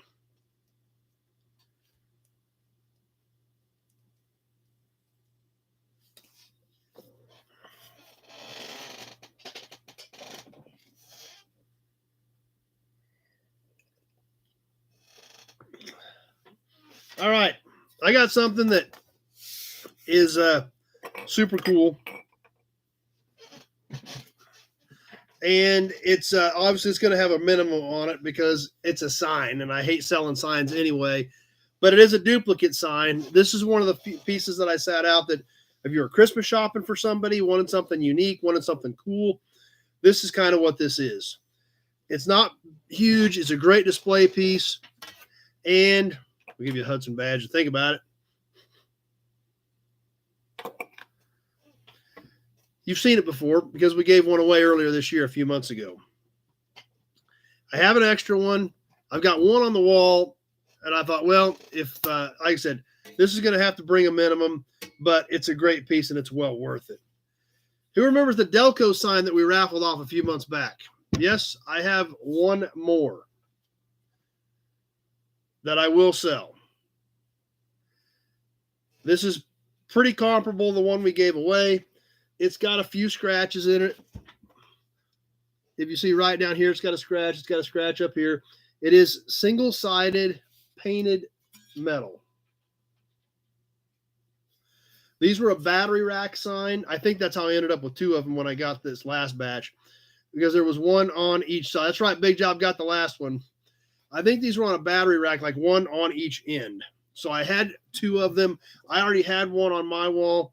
So if anybody wants something kind of different for Christmas gift, or maybe it's a Christmas gift for yourself, this is a great piece. Yellow and white. The Delco is blue, painted on top of it. Like I said, they had two holes in them where they were mounted on the side of the rack for these display signs. The back has a few more scratches in it, but it is just a plain white back. So it, the back, you just basically screw it straight to the wall is what I've done with mine. So that's kind of what I was thinking. It has great shine on this one. It has a few scratches. 50s or maybe early 60s is what I would guess. It's actually fairly heavy. It is metal. I don't know if that was before AC Delco. I'm guessing probably before because all this ever said was just Delco. So it may have been before AC Delco, but definitely a cool piece. We've got several bids coming in. Shipping will be included, but it's going to be probably about $135 with shipping on this piece. So that's kind of about where we need to be on this one. So I'll just hang more of them up too. It doesn't matter to me. I just thought it would be something that would be a little bit different, especially if somebody was Christmas shopping for somebody or wanted something a little bit different. An actual original Delco sign is usually a pretty good piece. But like I said, they're just a little bit more money as well. So I would ship it and everything included at $135 is kind of where I would need to be on it. And we've got some bids. Jason was at 75 was the highest one. Pete's right there at 135. So Pete's in at 135. So that's, like I said, that's about the bare minimum that I would take for it because, like I said, any of these old signs are worth, or they go up every day. So if Pete's going to be at the 135, I guess that we're going to sell it. So let's get rolling. Let's get it on the timer. It is a cool piece. There is no doubt about it.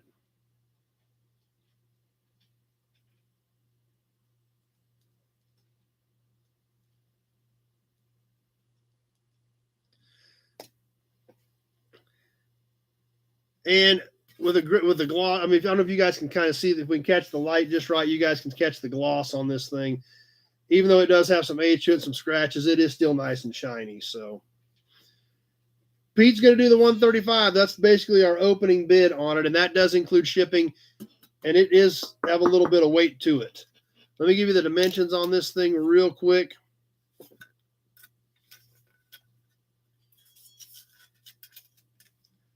It is 16 inches long.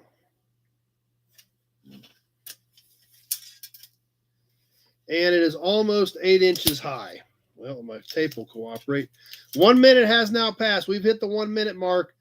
Pete at 135. He's our minimum bid. So we'll see if anybody else wants this any worse than Pete. But that was kind of the minimum with shipping included. So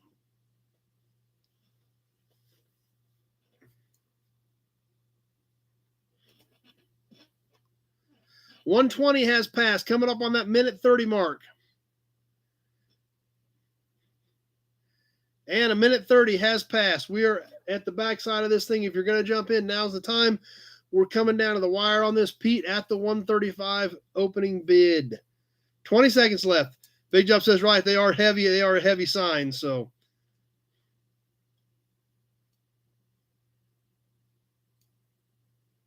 $10.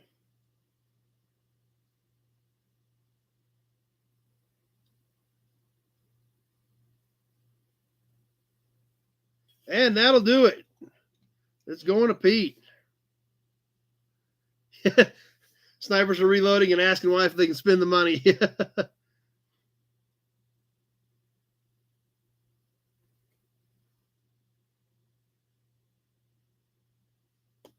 So that's right. That was easy. Yeah, and it is, like I said, it is a pretty sign. And the way the sign market is right now, it's pretty tough to go too wrong on any signs. If you paid like $500 for a small sign, that might be a little much, but any of these signs, you know, what do you buy for that anymore in an original Delco sign?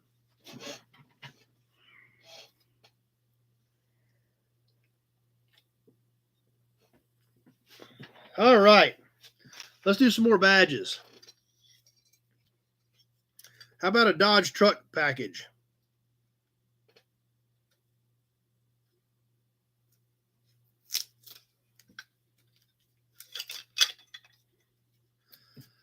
Badge bundle on Mopar truck. X-Ray says he kind of wanted Pete to get it anyway.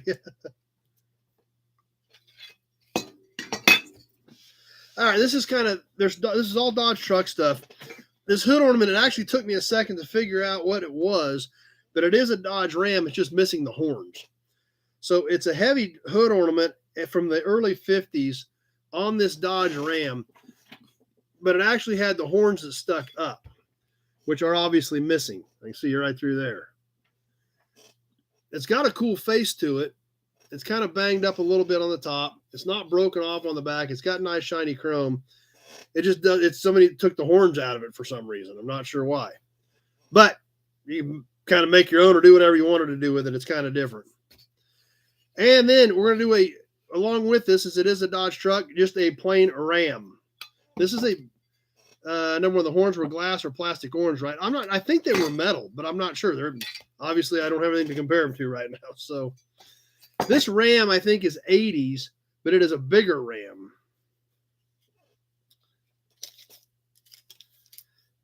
Just the Ram is 7 5/8 by 2 1/4. So this is a big Ram. This is plastic. This is metal. This is plastic. Transgender Ram. Yeah. That's right, Galakari. It would be a cool hot rod piece. So, and then one more, and this is also 80s era on the 150 custom with the Ram. These are the square plastic ones off of like an 80s era ones. 2 7/8, basically like 2 3/4 inches square on that Ram, and that Ram. So, all for one bid on the Dodge truck stuff. You guys tell me what you think. Tie a rope around it. Tie a rope through it so you can tow it home with your Chevy. That's right. That's actually a good idea. Number one, it'd make a great shifter with that big head up there. So, anyway, Dodge truck stuff.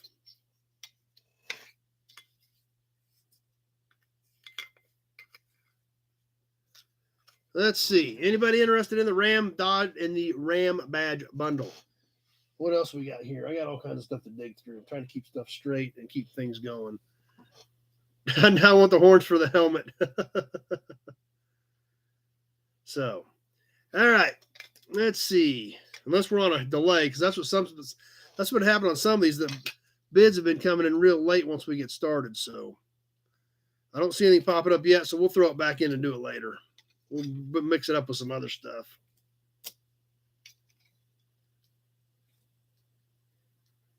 Well, there again, Alec came in. Alec got a bid in there at 10. I was kind of wondering. We've been having this stuff hanging up in there somehow or another. So Alec at 10 on the Ram bundle. Let's go ahead and roll with it since Alec did throw a bid in there. Probably bid when we first started looking at it, the way things have been going, but.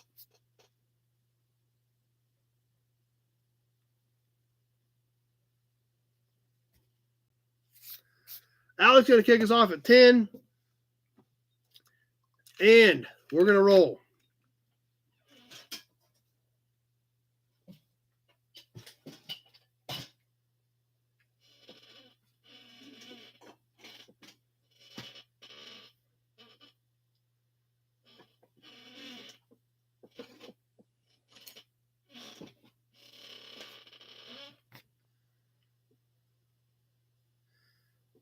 Alec at 10, as we're getting towards the 1 minute mark, I'm just rounding up a few more things to keep rolling here.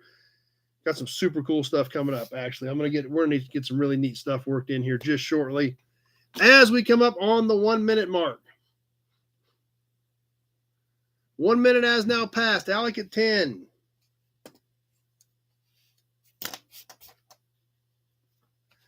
True that he spent too much last weekend.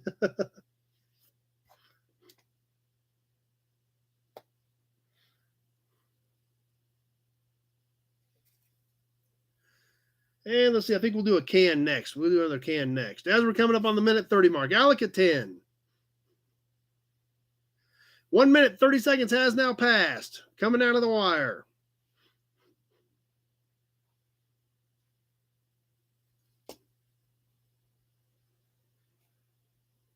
20 seconds.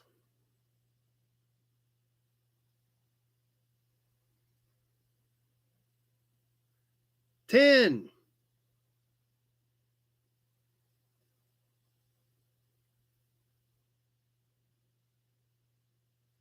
And that'll do it. Alec to 10.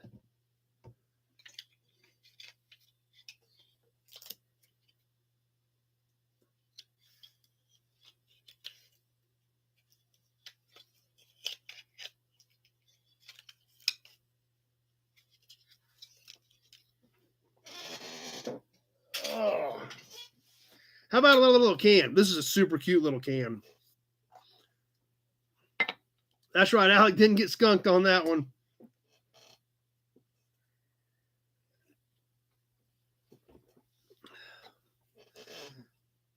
Another little Texaco. These are super cute little cans. We've done similar ones to these in the past. I don't know if we've done this exact one or not.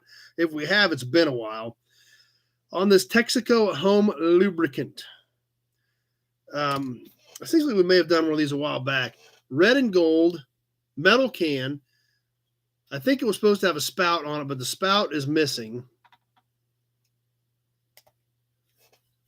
We see the seam over here where it is sealed since it was a metal can. Metal on the bottom. This was a screw-on cap. And I think it's got a hole, so I think it had a little spout on it. But it's screw-on. It's been punched, so it is empty. For squeaky houses, that's right, number one. The Texaco home lubricant, the quality line. Let me get the thread back on there again. Red with the gold band on the back. Contains petroleum, hydrocarbons. Caution may be harmful if swallowed. Unscrew spout and puncture seal. Texaco, New York, New York. So, Mark's kicking us off at 12. Alec was at 7, but I've got Mark at 12. That's right. It does have great colors. It kind of is the Texaco version of the 3-in-1. That's kind of what this was, like the 3-in-1 household lubricant on this Texaco. That's right. John has it. That's what it should have a spout on it. A high-quality lubricating oil for appliances of the home, office, and shop, where a light oil is required, equally useful in preventing or removing rust. So, that's right. Delays are weird tonight, David W. That's for sure. So, anyway, Mark at 12. Let's go ahead and get this thing on the timer. That's right, Tweedledee. We cannot drink it. So,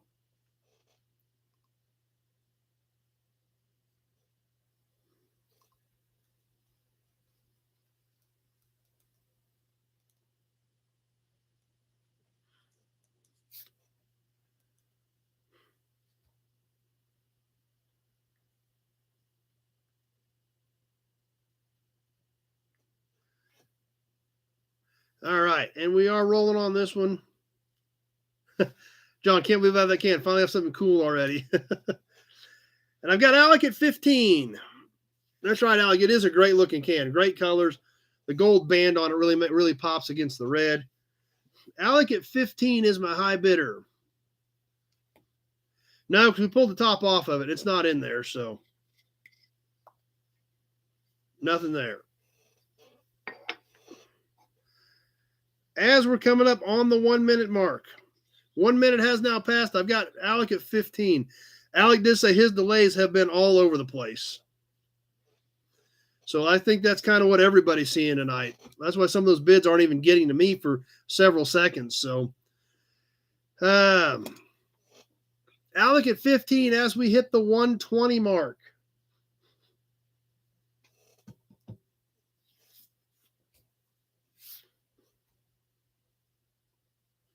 $130 has now passed.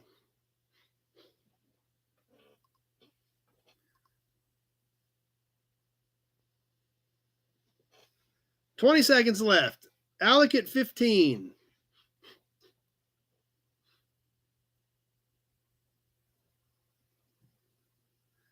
10.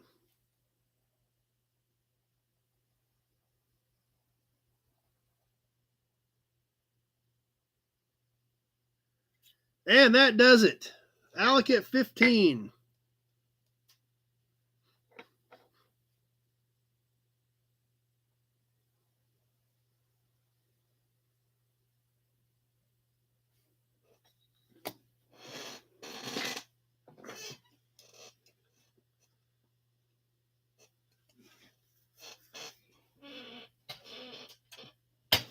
All right, I got another toy I want to show you guys.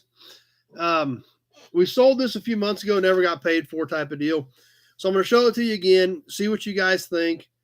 I've got it, but this thing is so cool that I was actually, I think I said last time it was 100, and that would be shipped because this is a little bit bigger. So we kind of need to be somewhere in that area on this piece as well. Good idea, guy. The car guy, restart YouTube. If there's a delay, refresh it. That does sometimes help. So not a bad idea to go ahead and hit that refresh button on the feed, and maybe that will catch some of you guys up as well. So like I said, that being said, this was a toy that we looked at a while back. It did not get paid for. I'm going to throw it up again. This would make a great Christmas gift, for somebody that likes cool old stuff that's a little bit different. This is a Mark's toy of the tank. We did look at this. Oh, it's been 2 or 3 months ago. Kevin says he did the restart, he did refresh, and it's been working better. So this tank, like I said, we looked at it a few months ago. It never got paid for. The only thing it is missing is it had a little guy that popped up out of this slot. That little guy is missing from in there. Still has the barrel on it. It is a Mark's toy. It still has the stamp on the back. On the bottom, it does have the wheels on it still, as well as the little wheel that turns. Graphics still look good. Still has nice color. Still has good shine. Gold on the sides, green on the base of on the main body. See the gunner area. Graphics on the back. So, whoa, if I can hold on to it. So like I said, it's going to need to be close to $100 with the shipping and stuff on this thing. But there again, it's an old original Mark's toy. Thanks to the guy that didn't pay for it. Yep. And that's right. It does have amazing graphics. So the little gun. Neat piece. So we'll wait a few seconds, see if anybody's going to jump in on this, because every time we've tried, we get in a hurry and don't wait a second, then they pop up because of the obviously wonky deal. Plus, everybody's probably refreshing right now. So we'll wait a minute on this one and see if anybody jumps in on the Mark's tank.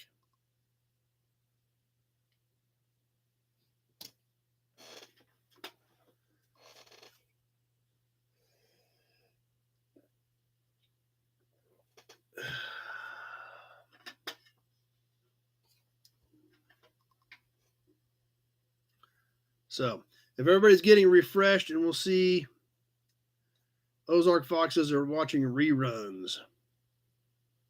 Yep, this one's a rerun from 2 or 3 months ago. So we'll give it a few more seconds, see if something's hung up in the system, because I'm not seeing anything on it.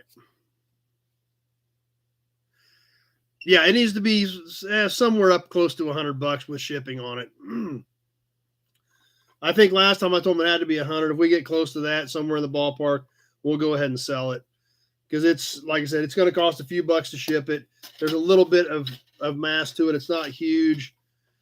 I think it's maybe 50s, but it could be 30s. I'm not sure. It's 10 inches long. So there's a little bit of size to it. And it is about 4 3/4 up to the top of the turret. So, John, went Christmas shopping today. What a bunch of overpriced crap out there for toys today. Yep. So, all right. Well, I'll put this on the shelf with my other one then. So, like I said, since it didn't get paid for, I thought we'd throw it up again, see if there's any interest, especially going into Christmas time. Yeah, you guys should make a bank. You can put your money in it. To see if anybody was interested for Christmas. Now, Alex says looks 30s, and it could be.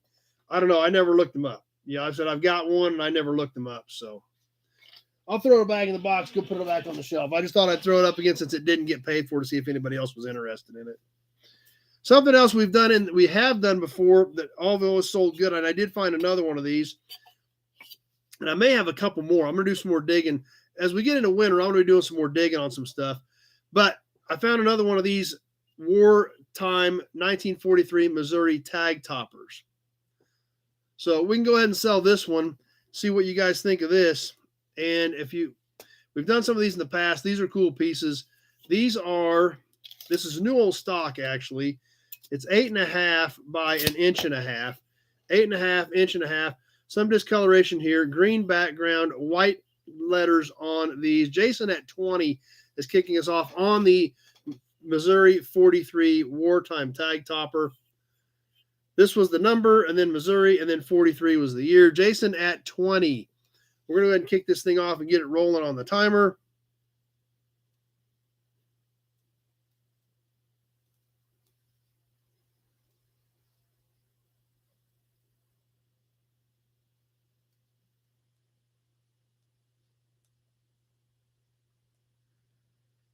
And let's see.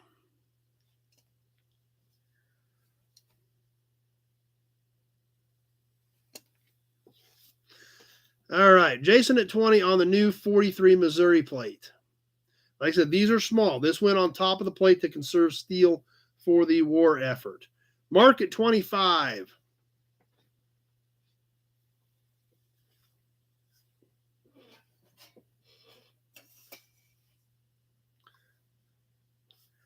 Yep, Kenny said he got one. We sold a couple of these. I come up with another one, and I may have a few more when I do some more digging. This winter, I've got to get some stuff picked up around the shop as we hit the 1 minute mark. And these are neat little pieces. They really do kind of tell a story in the tag world of what they did in 43. You know, Kansas just had the small one in the corner. Missouri had this one that went across the top. As we come up on the minute 20 mark, Mark at 25. And 1 minute, 20 seconds has passed.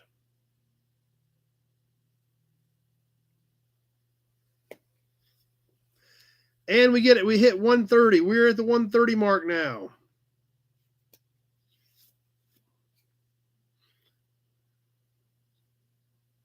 $20 seconds left.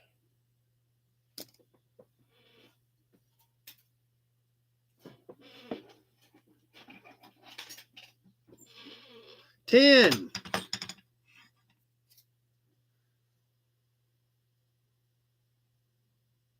Jason at 31. And that will do it right there at the end. He snuck that one in just perfect.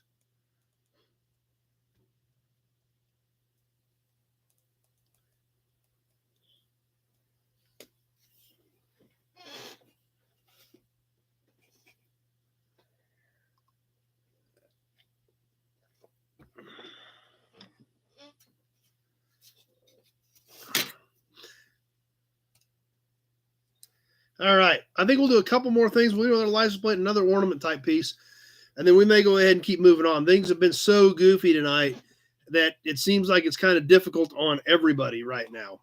I know it's tough on me trying to keep up with these late feeds and things like that when comments aren't coming through. So we'll do a couple more things. We'll see how that goes, and then we may go ahead and wrap up the auctions for tonight. We'll see how these last couple things go, if things smooth out or not.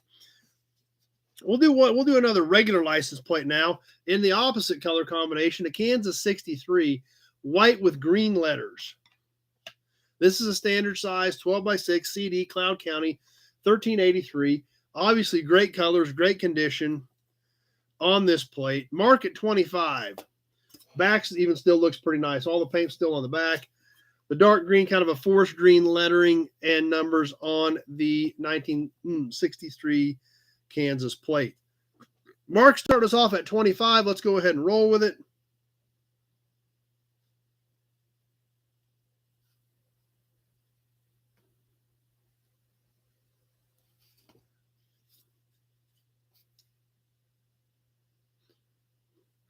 Zach's here. Glad you made it tonight, Zach. That's right. It does look like it has the same colors as a Colorado plate, John. That's for sure. 63 or 69 Oklahoma. I don't think I do. I've got a little bit of stuff from surrounding Kansas, but very little.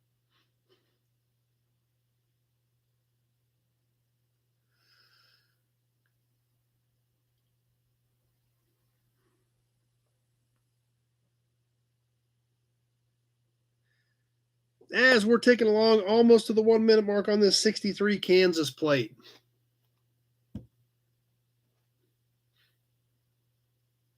And 1 minute has now passed.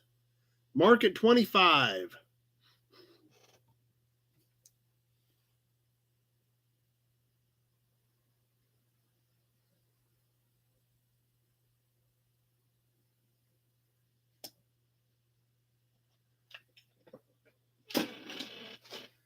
And a minute 20 has now passed.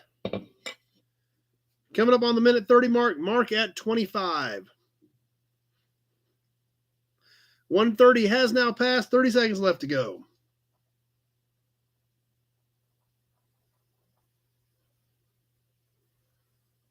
$20.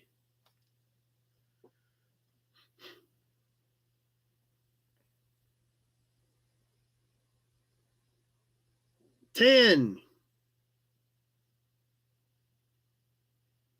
Tweedledee at 27. And that will do it. Tweedledee at 27. Mark came back just a hair late. Tweedledee's been on fire tonight.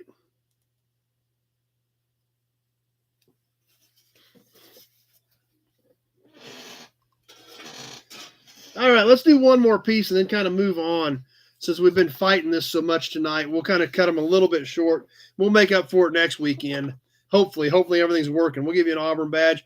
Let's do one more hubcap tonight, and then we'll go ahead and wrap it up and save the rest of this stuff for next week. And hopefully things are working a little bit better. So we'll do one more cap. This is an old Pontiac cap. I need some sunglasses. This came off of a 41 Pontiac. I don't know if it was correct for a 41. That's what I got it off of. It's got some dings and dents. The Pontiac is embossed in it. It's got a stamping around the edge. This is a metal cap with a chrome cover on it with the Pontiac letters stamped in it.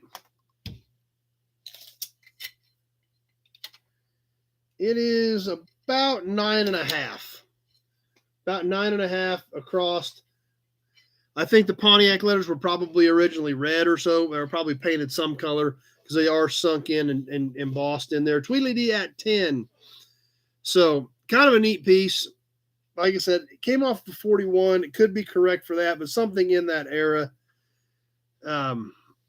Randy says go ahead and refresh as well. This is one I had laying around. I got to get some more stuff dug out of hers. This is one that I had popped off of a car several weeks ago. So with this, we got to get dug through some more of hers here probably next week. I kind of burned through what she had ready for us. So Zach at 12 on the Pontiac cap. Alec at 15. Let's go ahead and get this thing rolling.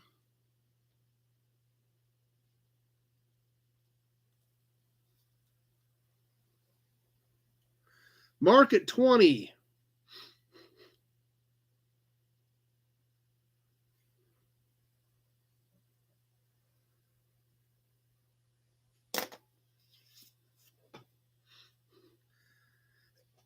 Slide you up an Auburn badge there. Keep things moving.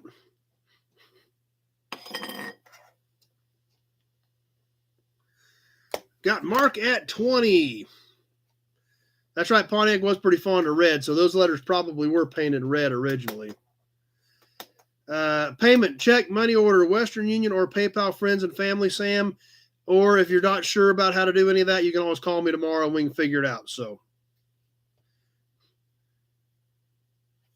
1 minute, coming up on the 1 minute mark.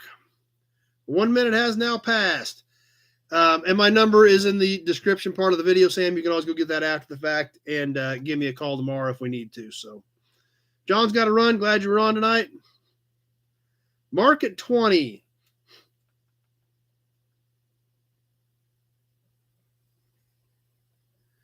A minute 20 has passed, almost to that minute 30 mark.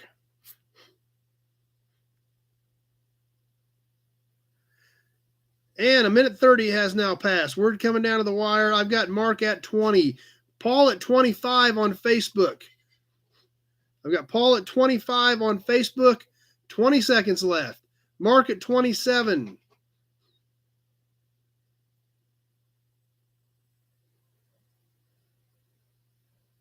$10.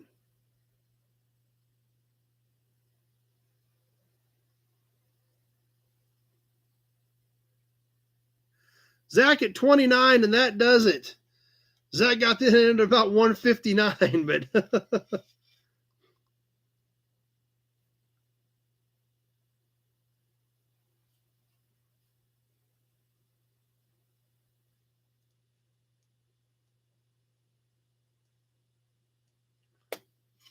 all right. I think we'll go ahead and wrap it up. The delays have been such a challenge tonight. I think we'll go ahead and cut it short. And if you guys want, we'll do some extra next week if it's working a little better.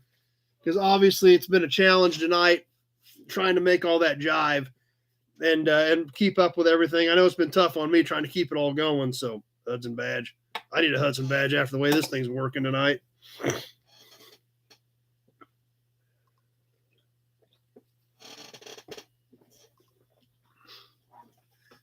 Paul said he couldn't pull over fast enough to bid again. Well, that's all right, Paul. Glad you're having fun with us, and we'll have a lot more stuff next week. So,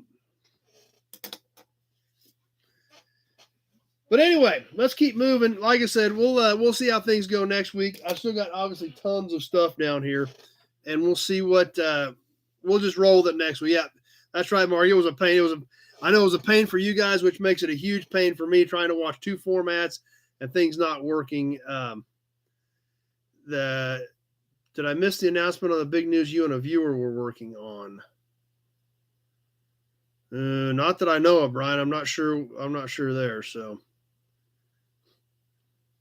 Mark had 30 set up and was waiting. Yeah, that's what happened. Like I said, tonight was just a challenge. Like I said, and when it's tough on you guys, it's twice as tough on me because I'm trying to keep track of all this stuff. So that's all right. We still had fun doing it. There's still some cool stuff that's going to be going out to you guys. That's all that matters. We're having fun doing it. Let's keep moving. Let's get into tonight's magazine. Then we're going to do some trivia, and then we're going to talk about the raffle. So we still got a lot of cool stuff to do tonight. So we're going to go ahead and roll with it, and we'll make up the difference next week if we need to. Tonight's magazine is the last one out of the viewer box. Yes, Sam, 7 o'clock Central every Sunday is when we start on this deal. So come back and join us. I hope you're having fun. We're getting ready to get into the magazine. I build this episode every week, so we have a whole system that we work through, Sam. Let us know what you think, and I hope you like hanging out with us. Paul over on Facebook hanging out with us. Glad you guys are here. It's always great to see some new faces and some new names that are jumping in because that's why this is called a chat. It's not me sitting. It is me sitting here talking. But it's all your guys' input is what makes it a chat, and that's what makes it important. So, a surprise for the show. That I'm not sure where we were at on that, Brian. I don't remember exactly what we were talking about. I've got a new video that's kind of a secret deal that is built, but I don't have authorization to release it yet. Maybe that's what we were talking about. But the video's built. I just don't have authorization to release it. So hopefully we'll have that here soon as well. That's right, Guy with the Car Guy. We're here to have fun. That's what makes and that's exactly right. We're here to have a good time, and we've got a ton of great people on here that make this chat what it is. So Gray Kitty is still over there sleeping. But the next segment of the show, the magazine. As always, we check out an old car magazine from the past. We look at the articles, we look at the ads, we look at it with 2020 hindsight and see if any of it came true, didn't come true, things like that. Tonight, we're going to do the first half of the last magazine from the viewer box. Last viewer box we got here, I don't know, 6 weeks ago, month or two ago, had some car magazines in it, and we've been working through those because there were some great ones in there. So this is the last one out of the viewer box that we looked at a while back. We will do the first half of it tonight, the second half of it next week. We started splitting these up because there's just too much cool stuff in them, and it was taking way too long. So, Zach, we're here to have fun and be forced to drink. There you go. Help you out there. But tonight, we're going to start off with the first half of the October 1964 issue of Popular Hot Rodding with a 50-cent cover price. Good looking little roadster on the cover, talking about the hottest new cars for 65, cams, and drag testing of 4 1/4 horse Comet. Some of this stuff we will probably see tonight, some of it will be next week. But the October 1964 issue of Popular Hot Rodding, let's check this out. Let's see what's inside of it.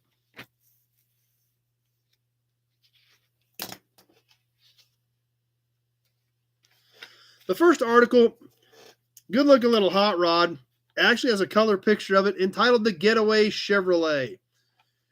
Kind of a basic little sedan that for its day in 1964 was a really, really nicely built hot rod.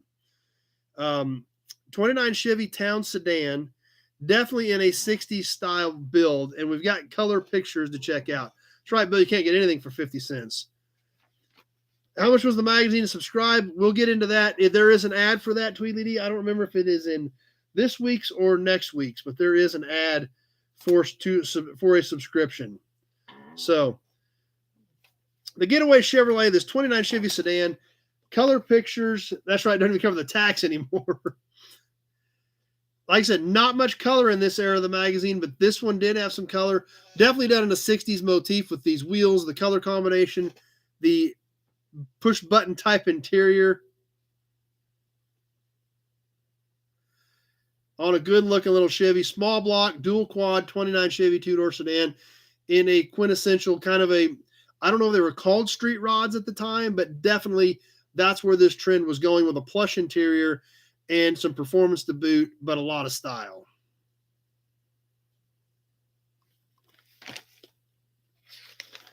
And a lot of pictures on this. The rest of them are black and white, but this was a very, very highly detailed car.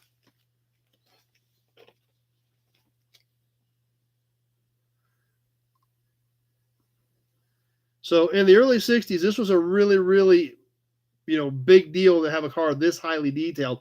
A lot of stuff was pretty much built for go and not show. This one definitely was built for show at that point. So the guy on the car got excited there was actually a color inside page. That's true.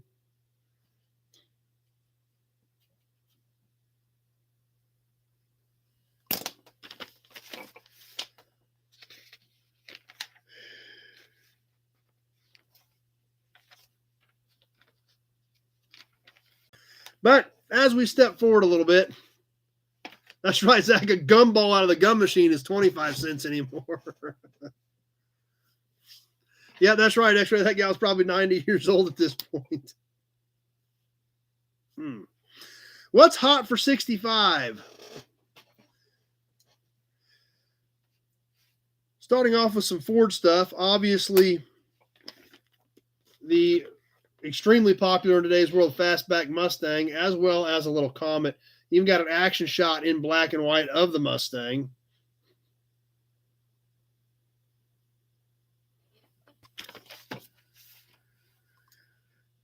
Sensational Mustang fastback is sure to be one of the 65 style leaders, which, as we all know today in 2022 going into 2023, fastback Mustangs are insanely popular, off the rails popular, with a huge following and values to follow that following for sure.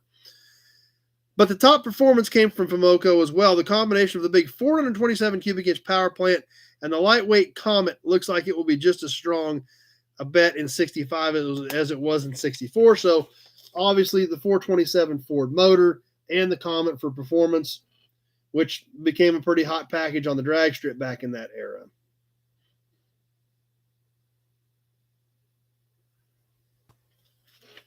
I think it's dual quads. This is what this has on it, Alec. Kevin's got to jump off. Glad you were here tonight.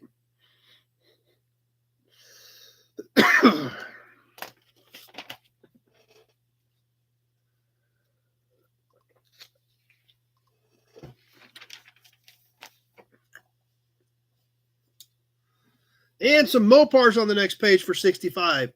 The all-new Sport Fury tops Plymouth's new big car line. Series is designed to compete with the Impala and the Galaxy. Tops both of them with the 426 cubic inch street version of the Wedge engine as a high-performance option. Chrysler Corporation's top racing option will continue to be the mighty 426 cubic inch Hemi, introduced last spring, though rated at 425 horse. The unit should deliver 550 to 600 actual horse with proper preparation. And also covers the little 273 that Chrysler came out with at that time also.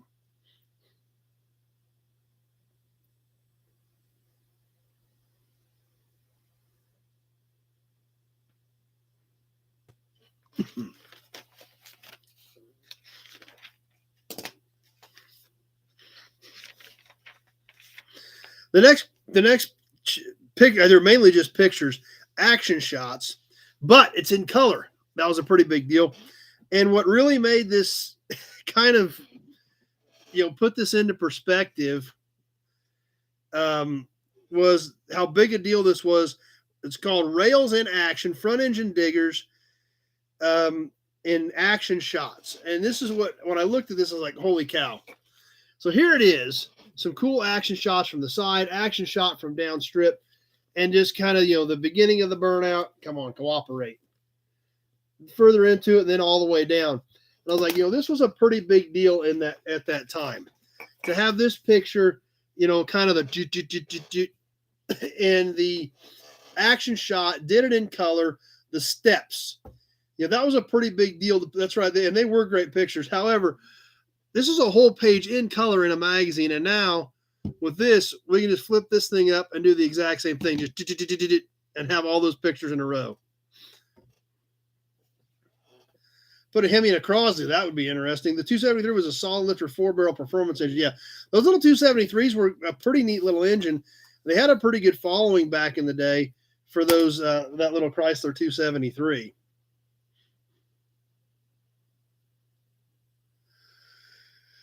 But there again, that was a pretty big deal to have that action shot, and now we can just do those with our phone, just click, click, click, click, click, and it's no big deal. But in 64, that was a pretty big deal. The next article is on another drag car, the Banty Roadster.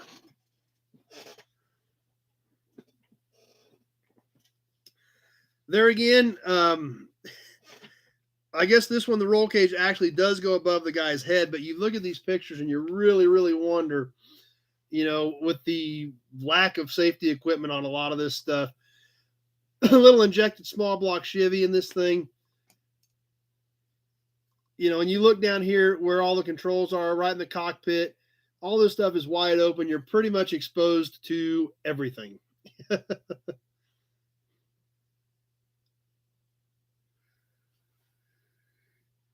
Still a neat looking little car. Definitely a quintessential defining car of the early 60s of what they were doing back then.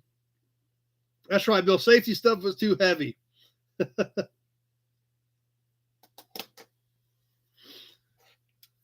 Sam, his son worked for John Brown when he got out of school restoring Mustangs and Shelbys in Piedmont, Oklahoma for 3 years. I think that's the guy that Wicks is buddies with. I can't remember what his shop is called, but I think I know who you're talking about, Sam.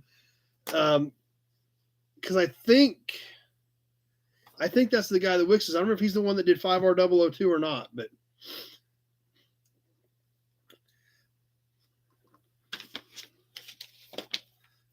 Yeah, a real death trap. Yeah, they kind of were to a certain extent. This next article, once again, we've got a color picture.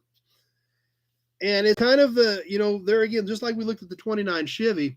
Yeah, Thoroughbred Restorations. That's right, Sam. Okay. I did meet him when we did the videos on 5R002. I don't know if you've seen those, but Jim and I did videos on 5R002. You want to go check those out as well.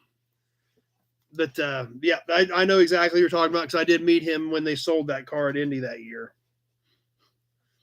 Safety second, winning first. That's right. Yeah, real men drove those things. Yeah. But once again, we're starting to see the street rod type movement, coming. That's right, Ozark. Those guys scared the Reaper. Here again, Roadster Roundup, the beginning of street rods. That's right. That's another good point, Guy the Car Guy. The guys that won World War II were driving a lot of that stuff in the 50s and 60s. So the other stuff didn't scare them. They'd already been to hell and back. So, but there again, we're starting to see the street rod type movement of these, show more so than go cars lined up here, having a good time, out rolling in these old roadsters and enjoying them, not necessarily having to be on the strip to have fun with them. But there again, another color picture. So it was a pretty important article to have another color picture with it.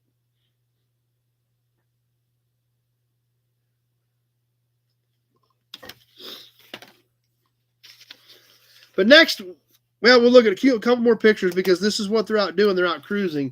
Then we're going to get into some more drag cars. But there again, the street rod scene in its early days, I guess is the best way to put this. Out rolling in these things, rolling down the highway, making the stops, the tours, the trips, kind of the beginning of the street rod movement we're seeing here in 1964.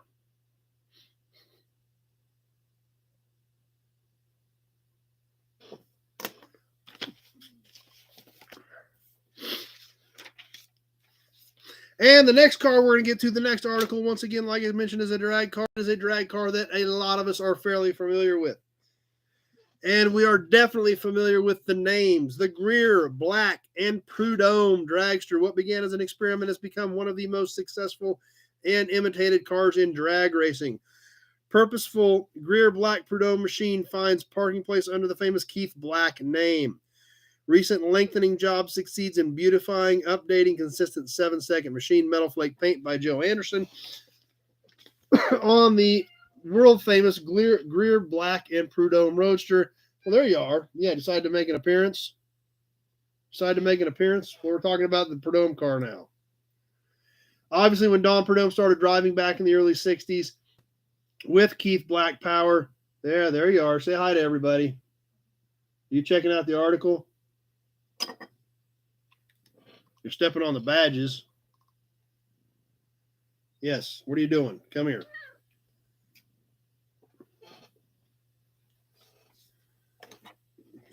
Show you those before she kicks them off the desk. Obviously an extremely well-known car from back in the day. And like they mentioned, yeah, protect the keyboard. That's true. As they were tweaking this thing, trying different things, it was definitely the car to beat. Actually has some other sketches and drawings of some of the stuff that they were changing on it to keep this car competitive.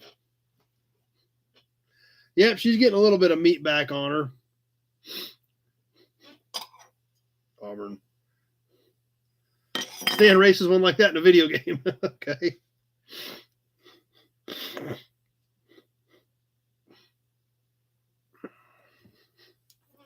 That's right, Alec. You're praying that thing don't blow up in your lap. That is for sure.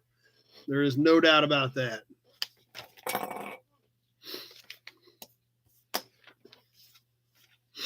And it actually gets into a little bit of the engine stuff. So obviously Pack and Chrysler power. We'll show you the pictures. We'll read a few of the specs on this supercharged Hemi that they were running. Obviously Keith Black became synonymous with that platform over the years. So let's learn a little bit about what they were publicly telling people at this point in time. I'm sure that this doesn't reveal everything, but it was a 392, 57, 58 era 392 board, 30 to 40 over, making it about a $399. Stock stroke, hard chrome crank, forged true pistons, forged true rings, Edelbrock balanced. They used a baffled 1956 oil pan, which would have been a 354 pan. Torco 60 weight oil, stock head gaskets, John Garrison heads, Donovan valves, Donovan rockers, Engel cam, Krager 3-inch blower drive, Krager blower manifold, GMC 671 supercharger turned 23%, Hilborn fuel injection, Schleifer mag, Packard wires, Champion plugs, 60 to 70% nitro. So that, a little bit of the, like I said, it doesn't give the specifics, but kind of interesting. They're using a stock 56 354 pan, stock head gaskets, things like that on this supercharged Hemi in that thing.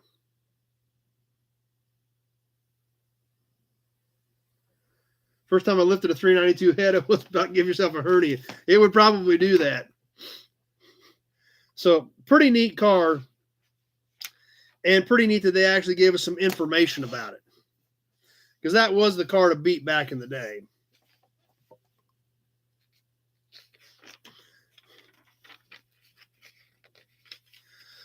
We're going to catch two more quick articles, then we're going to get into the ads for tonight.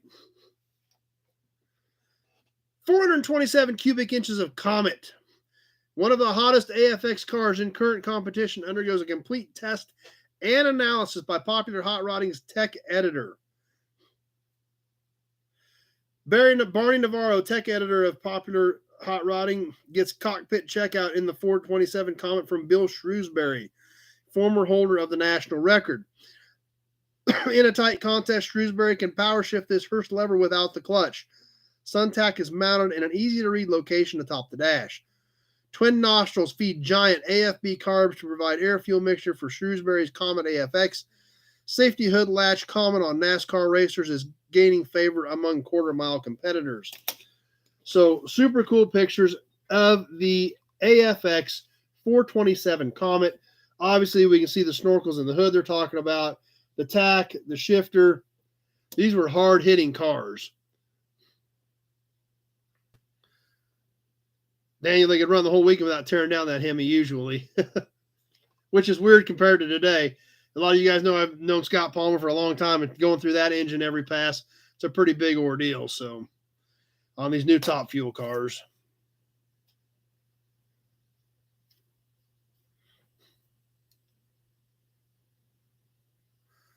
They lift the 60s GMC V6 head. That's right, Pete. It does look like it's doing about 100 just sitting there. We've got some more super cool pictures of this 427 Comet, because these were neat cars. There's no doubt about it. And there's some really cool pictures here. So we're going to hold these up and check these out.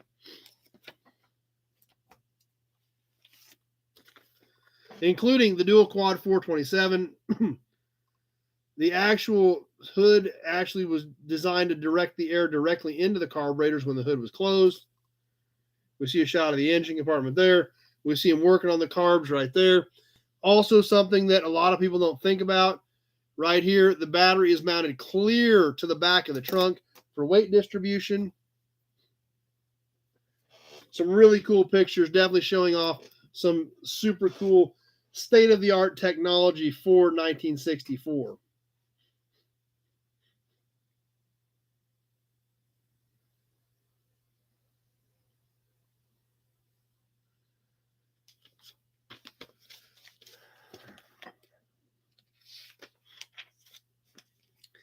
And if that wasn't enough, we've got another Comet to check out. Big Jump said, I think that car still exists. And you're probably right. Several of these still do. There were a few of them at Tulsa last year, even at Mecum at Tulsa in June, I guess. There were one or two of those cars there.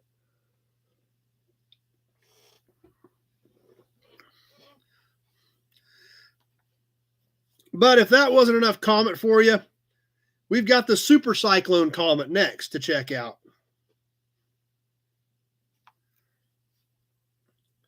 With a supercharged 427 in it. One of drag racing's most celebrated competitors put together the stock to end them all, a blown, fuel-injected 427 Comet. DeFrank and Cohen went 2 years on the Barracuda in the 80s Superstock car. But the Jack Christman supercharged Comet, this took it to a whole nother level. No, I don't think this is a camera. No, it's got regular valve covers on it. The camera didn't come out for a couple years after this. You got to remember, this is October of 64. And the camera was, I think, at least a year or two later than this. So this would have been just a regular, typical, standard, regular 427.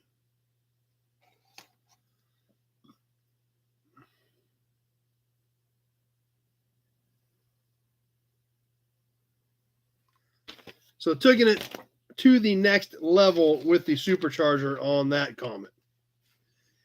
And as far as articles goes, that gets us about to the halfway point.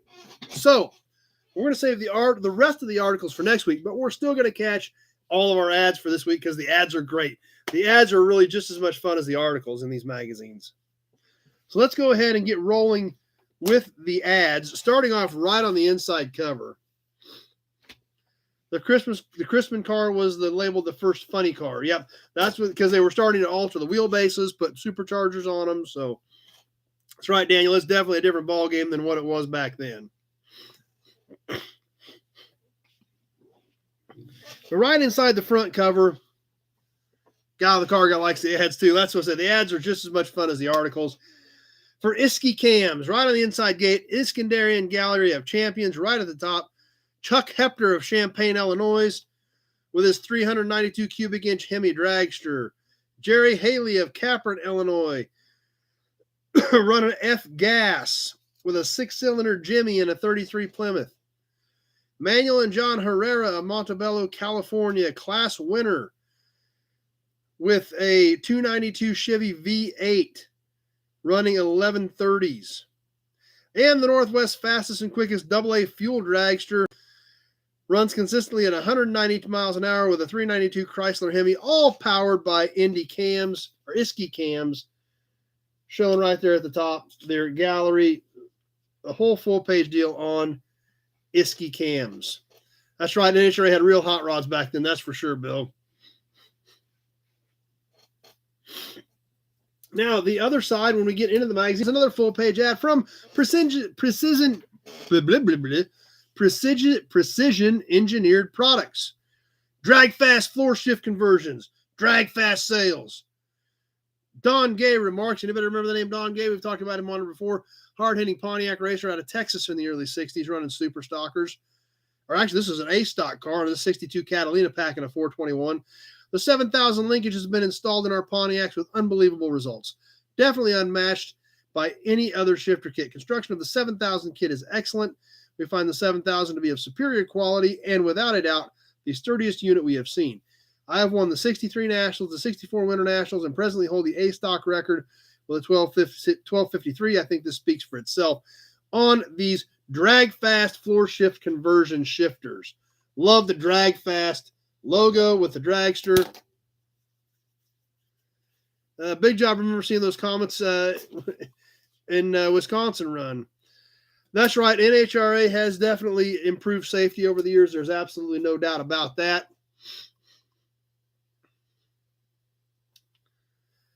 But there again, full page black and white, but great graphics. The 421 Catalina in the ad. Super cool stuff.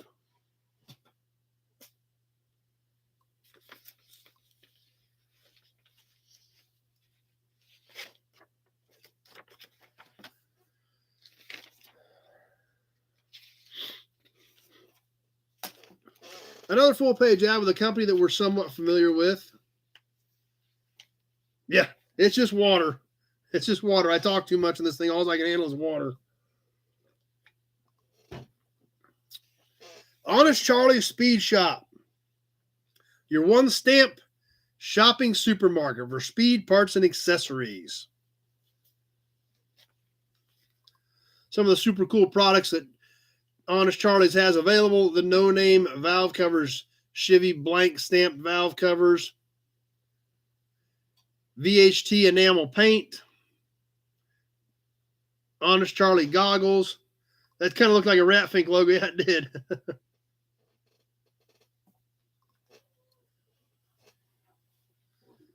So once again, another, company we're familiar with, but still cool stuff. Daniel, just completed my 20th year working for NHRA. Where are you at, Daniel? What do you do with NHRA?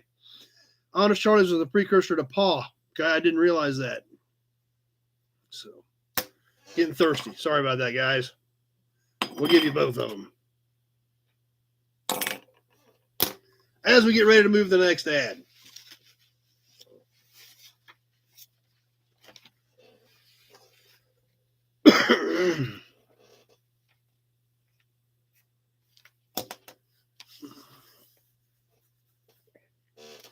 Bill's in Division 1. Yeah, we're Division 5 here, obviously.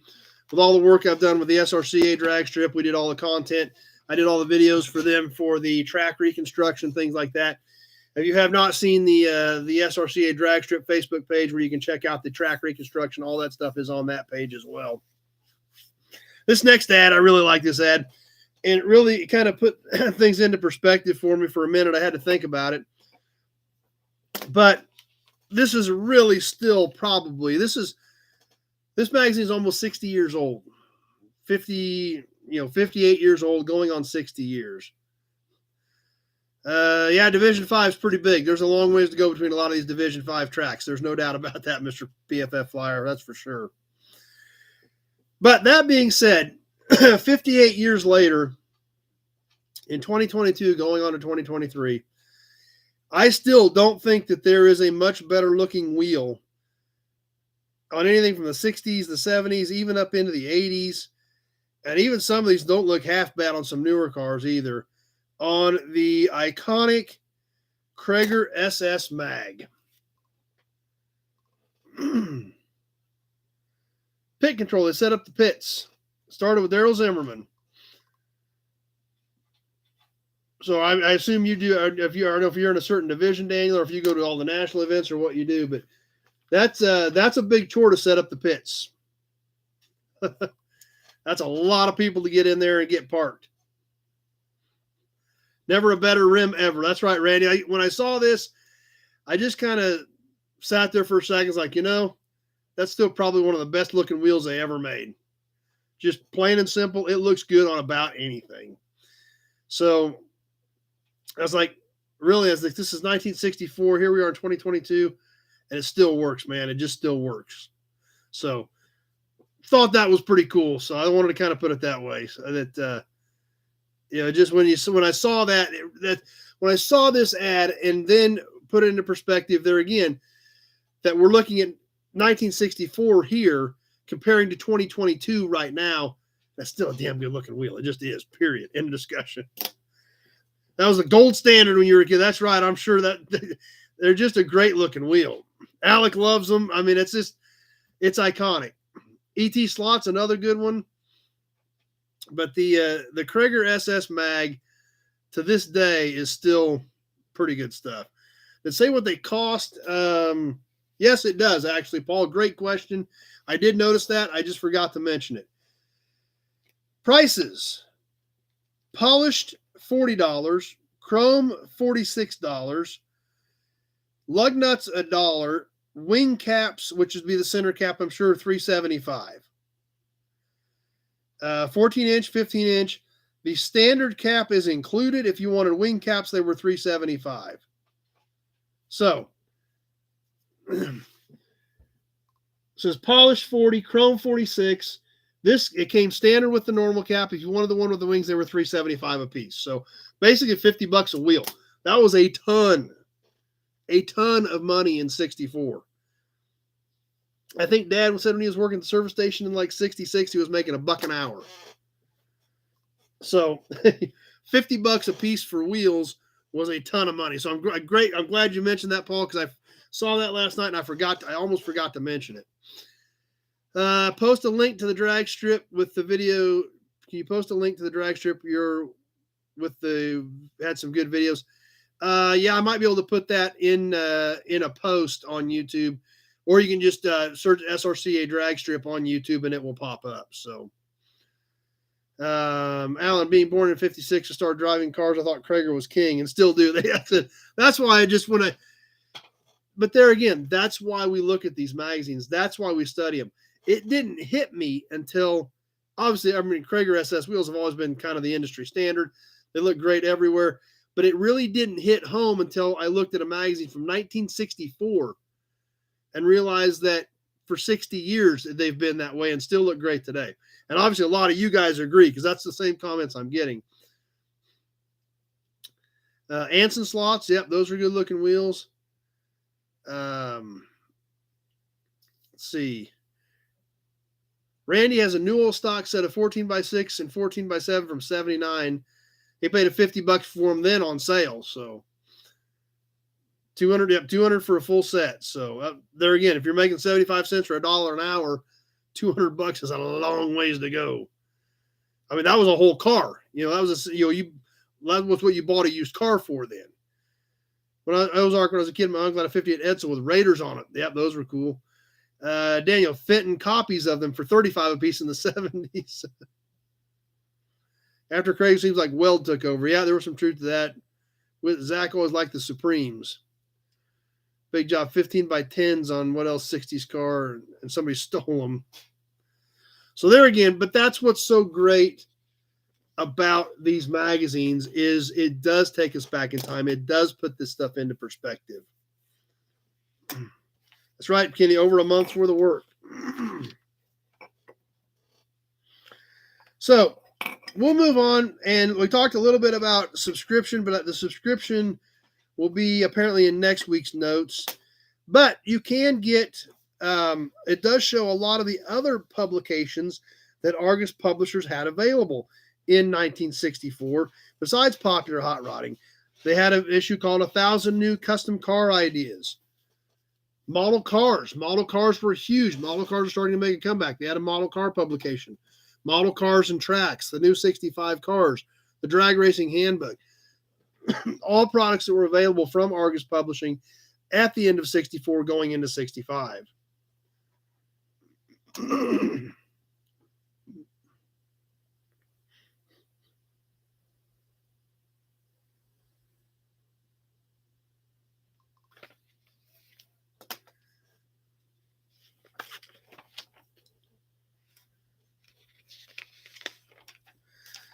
Another full-page ad from a well-known, well-respected, and iconic company in the performance area, Moon.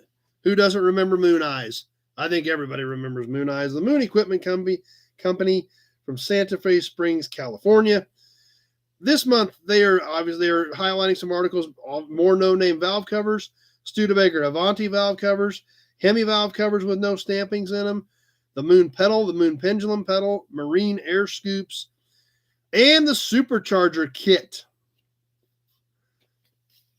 So some really cool stuff that Moon had available in October of 64. Now, here's the valve covers we were talking about. Here's the pedal kits we were talking about. This looks a little funny. That's the supercharger kit.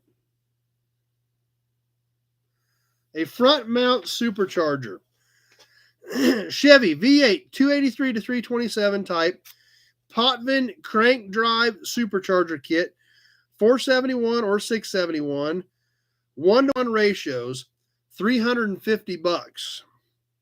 So I assume that was the whole kit, ran directly off the front of the crank on this front mount small block Chevy superchargers. Bill, model cars never went away. They're still here. Same with slot car racing, but you didn't see them as much. And now Walmart's starting to put them back on the shelves. You're actually starting to see them on retail again, which I think is super cool. So $350. We just talked about how expensive a set of wheels were at $200 when you're making 75 cents or $1 an hour. $350 for a supercharger kit. That was a mint in 64. That's right, Bill Disco. Some of those old slot cars are worth a lot of money. You didn't toss any belts. You ran her straight off the crank, that's for sure.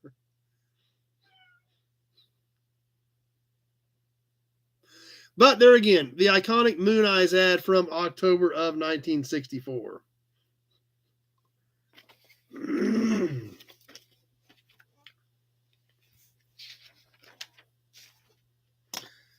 Now, this next ad, another full-page ad, this one kind of caught me off guard. This one I didn't even realize was even a thing, really.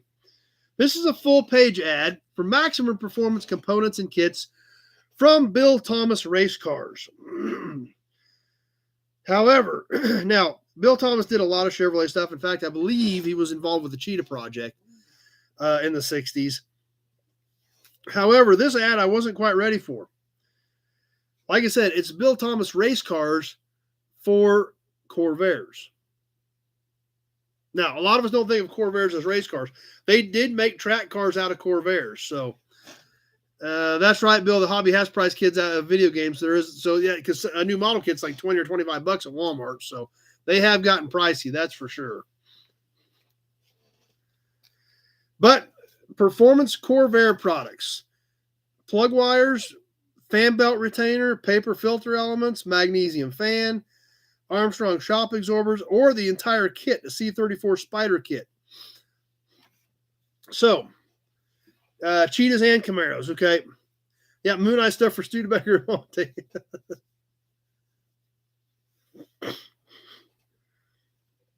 But the C34 Super Spider kit, actual road tests and quarter-mile results have proven the SS kit to be the ultimate in Spider induction systems.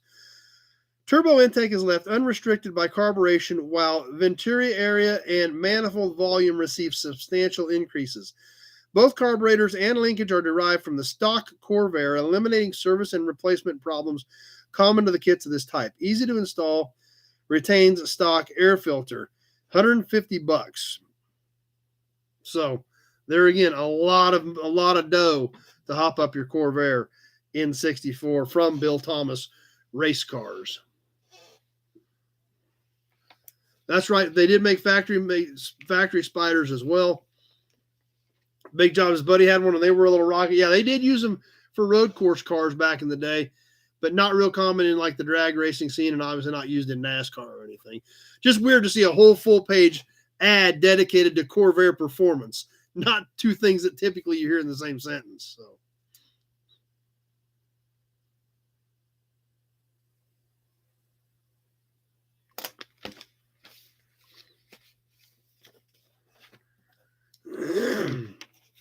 And one more ad that we're going to catch tonight before we wrap up this half of the magazine is there again, aftermarket accessories that were not very common that today are super commonplace. And a lot of cars just have them, but something back then that was a pretty big deal. The tachometer, Corey Tax, Bill Corey Tax, dash mount aftermarket tax. Well, hey, you come back to join us again? Yes. Hi, how are you? There again, a pretty big deal. Look right there, $49.50, $50 for a tack. And which today's $50, any of them are that, or a little bit more, but that ain't a big deal. You're making 75 cents or a buck an hour, $50 is a ton of money for a tack. That's why a lot of this stuff back in the day, a lot of guys who were working on stuff couldn't afford this stuff. $200 for wheels, $50 for a tack. And you got to remember, they probably paid $100 to $150 for the car, the whole car. So these accessories were a pretty big deal. Okay, I was thinking that Bill Thomas name had something to do with the cheetah. So that's when I read that. So that Bill backed that up too. And that's right, there was a collectible market for these old tacks too. I doubt these were cable drive because the cable drive stuff had to be set up with the generator typically. These, I'm sure, were all electric.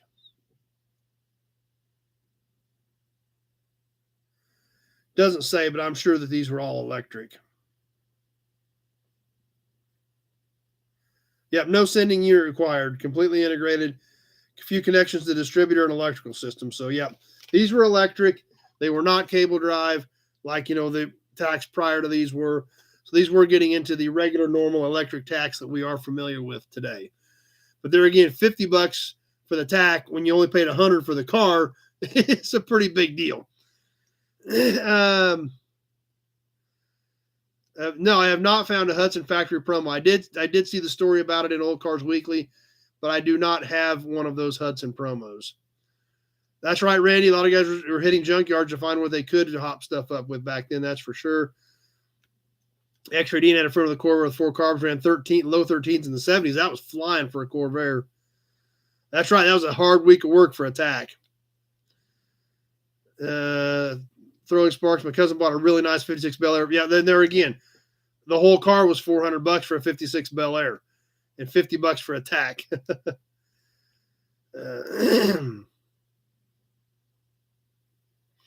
So there it is, the first half of the October 1964 issue of Popular Hot Rodding.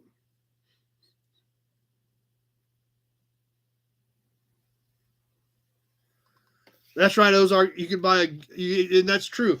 It may be ugly, but you could buy a good car for $35 back then, and that was not unheard of. Like I said, it may not be the prettiest one, but you could buy transportation for $35 or $50 back then. So, Hudson badge, perfect. Some of you, I've already getting some comments. You guys are digging this one as well, which is good. That means I'm doing a good job as far as finding stuff that we all think is interesting as we go through these magazines. So glad you guys are digging this one as well. We got the second half coming next week. This is the last one out of the viewer box from a while back. So if we get more viewer boxes, we'll do those. If not, we'll dig back into my magazine stash. The magazines are a ton of fun. And like I said, even for me, it just kind of, just like when I seen the Krager ad, this was 10 years before me. So, but to put it in perspective, something that is that iconic has been going for 60 years now and is still popular. So that's right. Get an ugly car, then add Kragers. There you go. A lot of you guys like Popular Hot Rodding. How does a viewer box work? People just find stuff and send it to me. They just gather up stuff that we all want to check out. They send them to me. I open them up on Toy Tuesday. And then like when we get stuff like this we can work with, we work it right into Sunday night. So that's what we've been doing on viewer boxes. We open them on Toy Tuesday, talk about them then. And if there's stuff we can utilize later on in Sundays, just like these magazines, work them right into the rotation. So anyway, I always seem to, well, I still don't think I was good as Johnny Carson, but I'm glad that I'm impressing a few of you guys because you're still hanging out. And Mark says he's gonna help us out and get us some magazines as well. Perfect. So that will give us some more cool stuff to check out. Doug's here with us. Guy with the car guy didn't realize they went back that far, and that's another thing. There's so much stuff that we all realize when we get into these old magazines, and we all learn something. Whether it was a time frame on a specific part, just like tonight, the differences in technology, the way things change, the way, just like tax, $50 for a tack, that you can still buy a cheap tack for probably under $100 today, 60 years later. But that's why we do it. That's what makes it fun. That's what makes it enjoyable. I'm glad you guys are having fun with it. I'm glad we started doing it, and I'm glad that we split them up because we're getting a lot more out of them. I know I'm learning a lot more. I'm hoping you guys are learning a lot more as we do more of these magazines, because that's what makes them fun, is the knowledge that we all learn, and then your guys' input with the magazine. And what do we got? We got a great chat, and that's what this has become, thanks to you guys. So next week, we'll catch the back half of the 1964 October Popular Hot Rodding. Hey, you're sitting on my stack of papers. Hey, you're sitting on my stack of papers. I need to put the magazine away. Hey, can I put the magazine away? All right, here. Say hi to everybody. All right, now you can sit back over there. Okay, let's see. What do we got going on over here? We need some Hudson badge. We got some comments popping up. Alec is definitely looking forward to the rest of the magazine. Perfect. That means you come back. If you're looking forward to the rest of the magazine, you'll come back. Some of the red, white, and blue tacks on eBay have been going for $700 to $900 lately. Wow, those must be some really rare ones. Kenny was glad to be a part of 142. How many cats tonight? Gray kitties in here. There's one other black one in here. That's all that's in here tonight. So, but there again, as long as I'm finding interesting stuff to talk about, I hope you guys do keep coming back, and I hope you invite your friends over to join the chat and make it an even better and more fun place to hang out. Trivia time. Let's do a little bit of trivia. Then we're going to talk about the raffle. Trivia time. As always, I'll read the question. I'll put it on 90 seconds, and we'll see if anybody gets the answer. Who knows what's going to happen tonight? You guys may type the answer in, and I may get it 5 minutes from now. Who knows? But we were walking around my buddy's place down in Sapulpa, Oklahoma, Gasoline Alley Classics. He had a super cool motel sign from Route 66. What was the name of the hotel? We've got a bow tie tonight for the winner. A big gold bow tie badge. What was the name of that hotel? Keep an eye out on both formats to see who was paying attention to the hotel sign. If you didn't catch those videos, be sure to go back and check them out. We've got more coming from Gasoline Alley Classics. My good friend Michael Jones down in Sapulpa, Oklahoma. Amazing facility. The building was actually a Model T factory back in the teens and 20s. He has completely restored it. He does his business, Gasoline Alley Classics. He has given us some stickers for the raffle. Lady Luck is one of his products. They've got signs, T-shirts, all coming out. Some guesses coming up, and it's not the Roach Motel, even though that's a great guess. But so be sure to check out Gasoline Alley Classics and see what Michael's got going on. We've got a few more videos coming from there. One more partial video, one more in progress video, and then the completed video, which we shot when we were down there about a month ago. So, yeah, you have to go back and check them out, Tweedledee. It's a super cool place. Pete got it. The Desert Hills. Pete is our winner tonight. It was the Desert Hills Motel.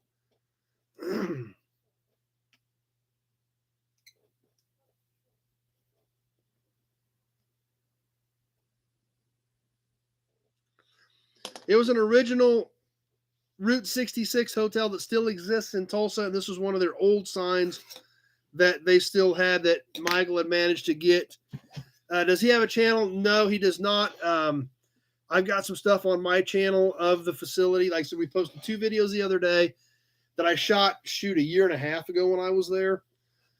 And this was when the building was in process. Still had paper up on the windows. You couldn't see in. He took us around, showed us some of the stuff that was going on, where they were at in the process, how things were going, stuff like that. So that's what they were working on with, like a year and a half ago when I stopped. When we stopped about a month ago, it's now done. They're open for business.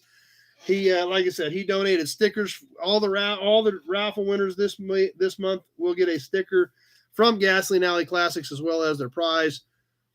He makes oil cans. He does T-shirts. He makes signs. He's got big 10 signs of Lady Luck. Lady Luck is one of his trademark pieces. Yeah, number one got it. He did finally. Of course, you probably put that in like 3 minutes ago, number one, but Pete, it was the one that it did pop up with, was Desert Hills. So number one was there. But anyway, be sure to check those videos out. And like I said, we'll get that other one up soon with the, the completed project. And it came out amazing. Old signs, what Michael did with a lot of his fixtures, his bathroom fixtures. You've got to see the bathrooms.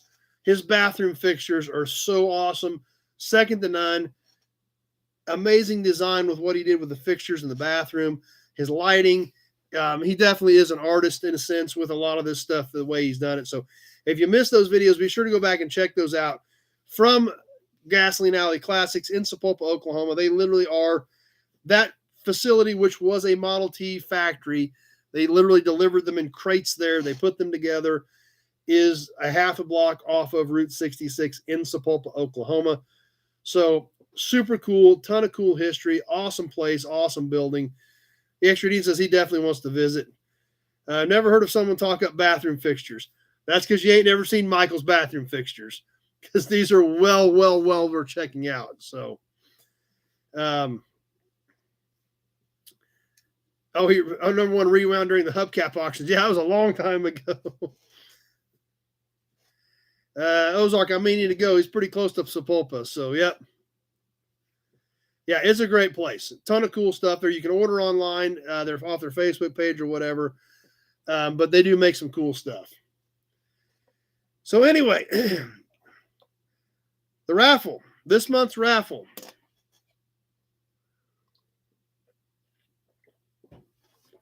Right behind me, the original 1961 Fire Chief pump plate. Between that place and the giant leg lamp, Oklahoma sounded very appealing. Yeah, there you go, Zach. This is an original pump plate off the front of the gas pump. Dated 1961.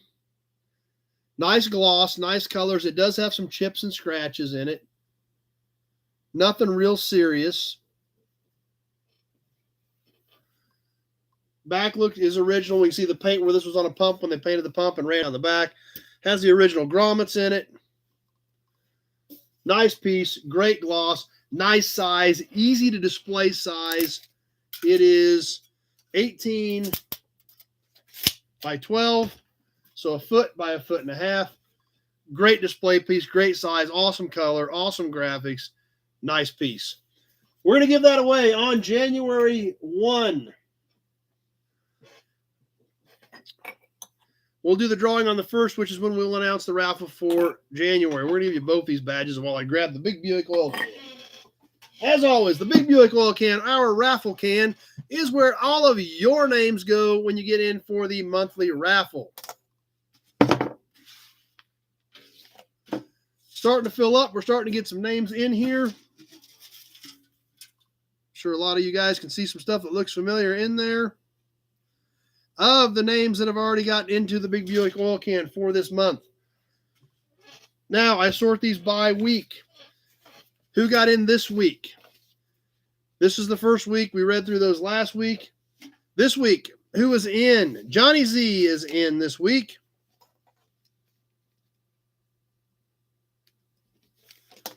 As well as Reno Holland,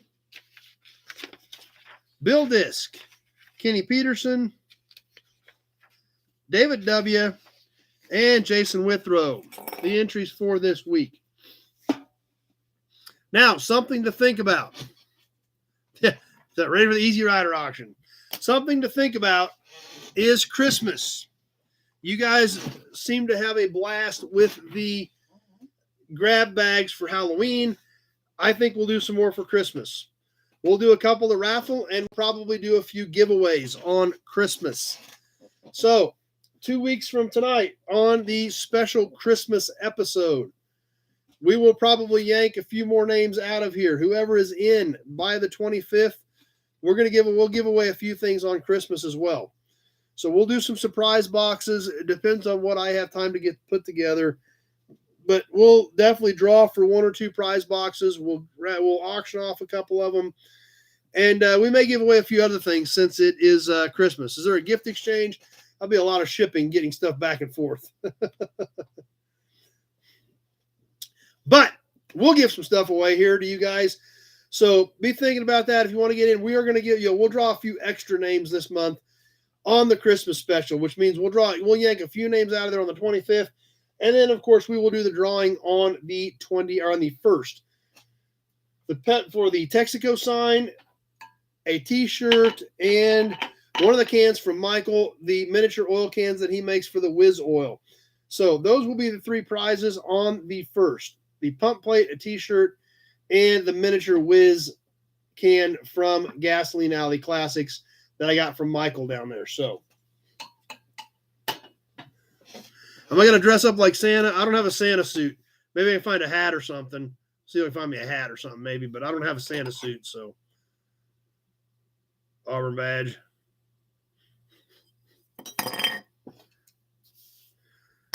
But I think we'll do that since we're going to be on Christmas anyway. We just will make it a Christmas episode. You guys think about any ideas you might have that might be kind of something different to do for Christmas.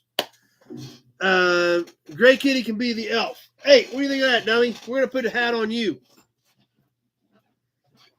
Hey, you want a hat? We'll put a hat on. We'll see if we can put a hat on her, see how that works out. Yeah. You going to be an elf? Hey, Elf. She couldn't care less. She's over there making her bed up. So I've got it, Tweedledee. It got here yesterday. So I've got a big box for you because I've got all your hood ornaments because I needed your address off of this one to get them shipped. So I got it yesterday. It is literally right here. I'm looking at it right now.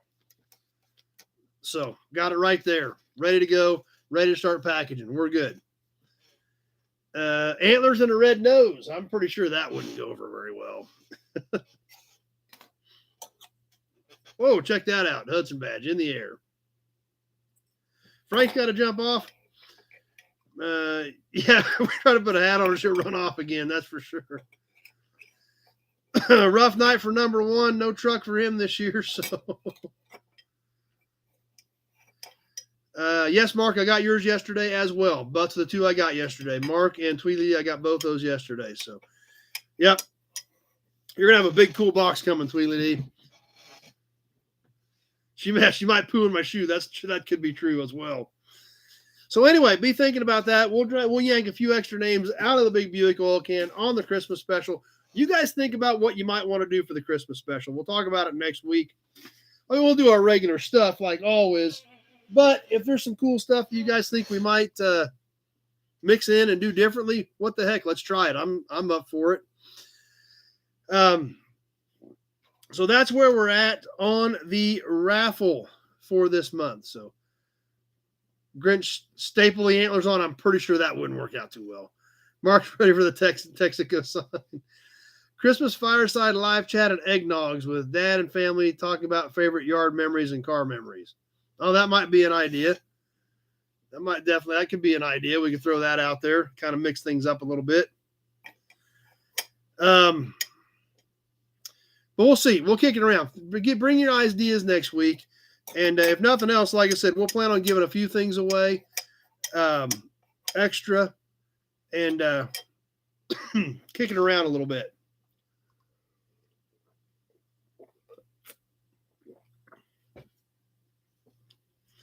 You'll talk about car memories. I got a big scrapbook over there full of pictures of cars that Dad's had over the years. It's got pictures of the red and white F-250, and it's why I've got it down here. But that book is like 4 inches thick of pictures of cars that Dad did over the years, clear back into the 70s. So a lot of stuff in that book, stuff that he owned. Just make sure the Hudson badge is here. That's all the car guy's worried about, is make sure the Hudson badge is here. Have Addie on as a little helper dressed up as an elf. She might swing by. I doubt she's going to dress up as an elf.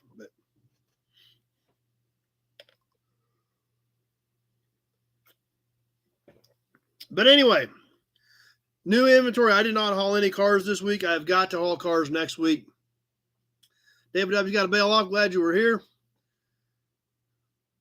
That's all right, number one. This night's been so screwed up on comments that I don't really think everybody's got to pass tonight, because comments have been so screwed up tonight that nothing's working right. So I'm not too worried about that.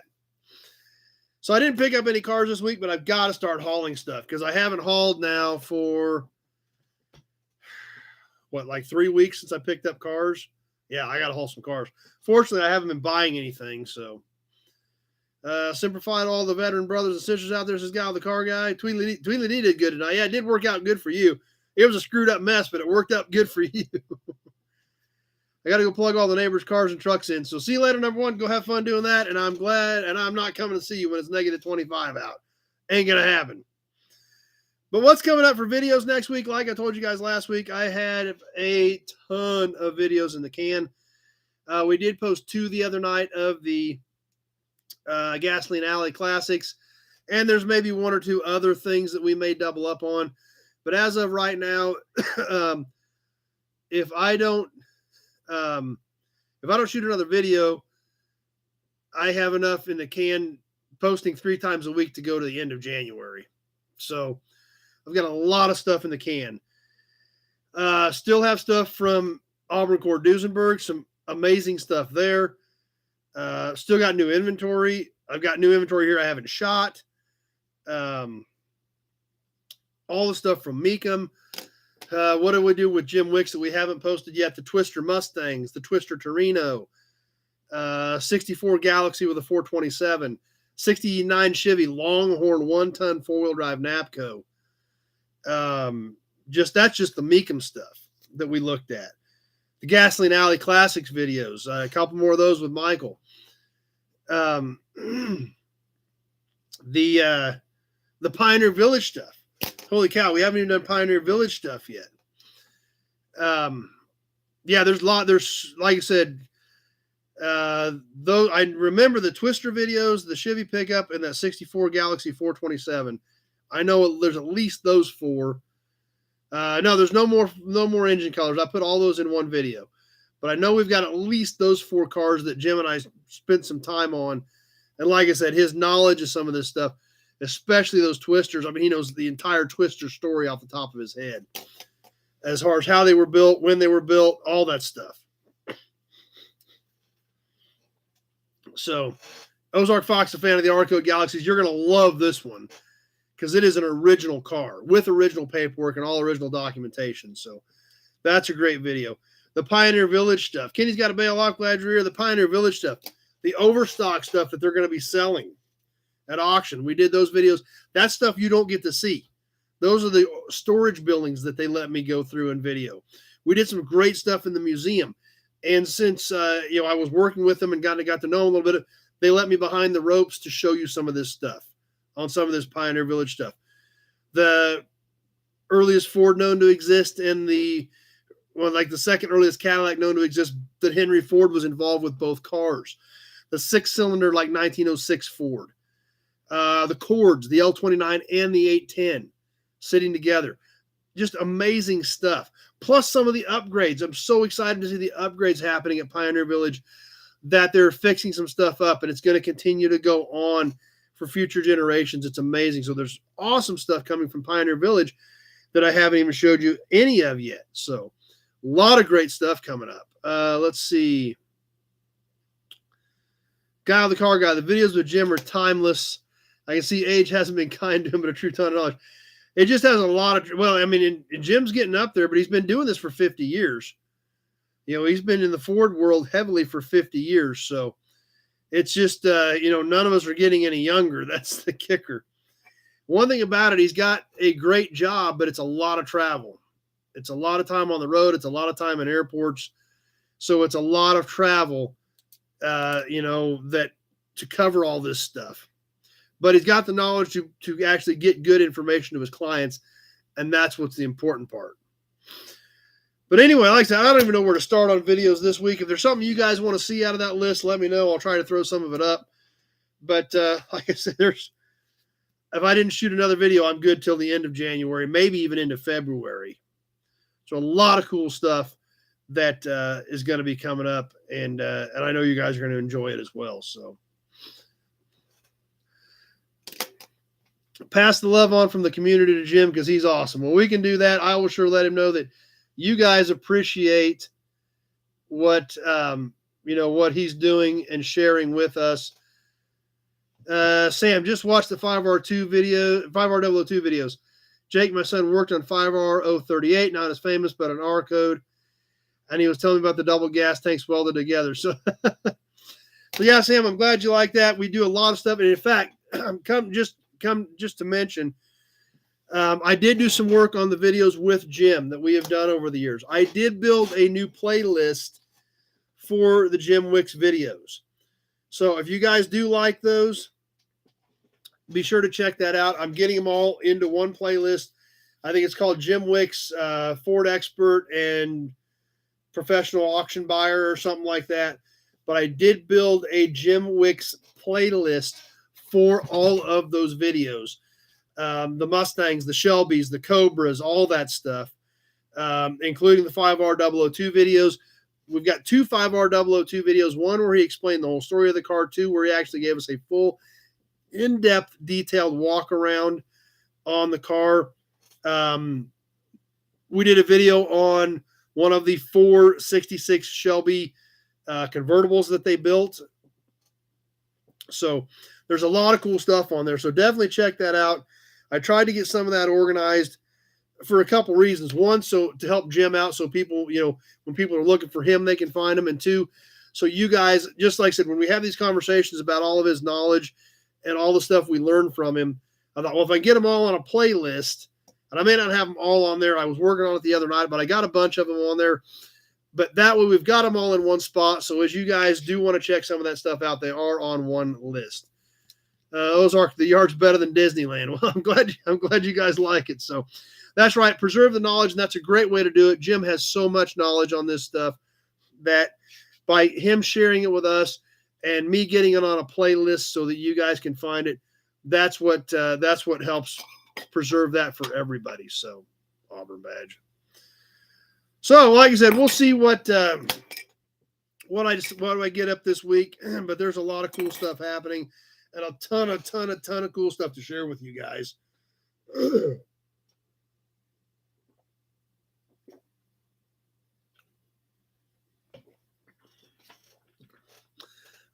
And with that pretty much wraps up what I've got. That gets to the end of my notes for tonight. I'll keep an eye on comments here for a few more minutes as we wrap this thing up. But like I said, I don't know what we'll put up this week. There is so much stuff to put up. I don't even know what to put up, but we'll get some cool stuff up anyway. And I'm sure you're going to enjoy it. So nobody's decals. I do need to check on that. I was going to text Matt. The guy that does the Rocky Mountain Race Week stickers obviously has my stuff. And I was going to text Matt and get, it's actually his brother that does it, and was going to check in with him because he's got all the stuff to do it. He's already got the logo. It's already in his machine. I just got to get with him and get some coming. So summer 2023 meet and greet. That's always a possibility as well. So have not heard anything from Norma in a couple weeks, Tweedledee. I have not. So, but we could work on a meet and greet as well. If some of you guys want to come out and get together, I mean, we could do that. I don't have a problem with that either. Sam, the last car Jake worked on was a 65, worked over to a 66. Shelby bought a bunch of 65s because he thought the UAW was going to strike Ford in 66. So that there again, Sam, that would be a great story to get from Jim, to get the details on that. You bring up a very interesting point that it was a 65 worked over to as a 66. So Bill, this is great time as always. Meet and greet would be cool. Do golden tickets for tours. Guys can come up on I-35. So I don't know. That's always a possibility. We could do something like that maybe next summer. I definitely don't want to do it in the winter because I'm not a fan of the cold. But anyway, we'll see what happens this week. We will do some cool stuff on Toy Tuesday. I bought a bunch more junk today. Cast iron toys, oil cans. What else did we do? Oil cans, toys. There was some other stuff in those boxes. I mean, it's kind of blurring together. But I got some more stuff for Toy Tuesday. We need to check out my Pioneer Village signs as well. So we will check out those maybe on Toy Tuesday. We'll see. I'll definitely have some stuff for Toy Tuesday, 7 o'clock Tuesday evening. We will be live for Toy Tuesday, so you won't want to miss that. That's always a great time. I'll get something up this week. I don't know what. Like I said, it's a list this long to pick from, and it's all cool stuff, so I don't even know where to start. But we'll get some cool stuff up. I'll probably do a new inventory video, maybe a Pioneer Village video, maybe an ACD video, since we didn't do an ACD last week, but we'll see how things shake out. But looks like we're about ready to wrap up. A lot of you guys are saying goodnight. I appreciate you being here. I appreciate you once again spending your whole Sunday evening with us. And we will get ready to get through the week. I hope everybody has a great week. Stay tuned for new videos. We'll do something cool on Tuesday. And next Sunday night, 7 o'clock Central Time, Sunday night live chat. Hope to see you back. Welcome to the new guys hanging out with this week. Hope you come back next week. Bring your ideas for the Christmas special. Bring your ideas for what we can tweak or change for next year. And let's have a great time. Let's have a great week. Hope everybody has a great time getting ready for the holidays. I know the holidays can drive everybody up the walls. But let's remember the reason for the season. Let's just enjoy it. Let's have a good time. And if nothing else, we all know we're going to hang out at the end of the day on the 25th anyway. So I guess we've all got that to look forward to. Thanks for watching, everybody. I appreciate you being here. Have a great week. We'll see you Tuesday night live, and we'll definitely hope to see you back here 7 o'clock Sunday evening for Sunday night live chat. Thanks for watching, everybody. And we'll catch you on the next one Tuesday, and if not, definitely next Sunday night. Don't change a thing. This is a real channel. Like God, I want to build. Appreciate that guy, the car guy. It is pretty much real because I'm here. If I screw up, you guys are going to know it. So looks like all the rest of the things that just popped up was all good nights. Appreciate it. Thanks for the support, everybody. Appreciate you being here. And with that, let's wrap it up, and we'll see you next week.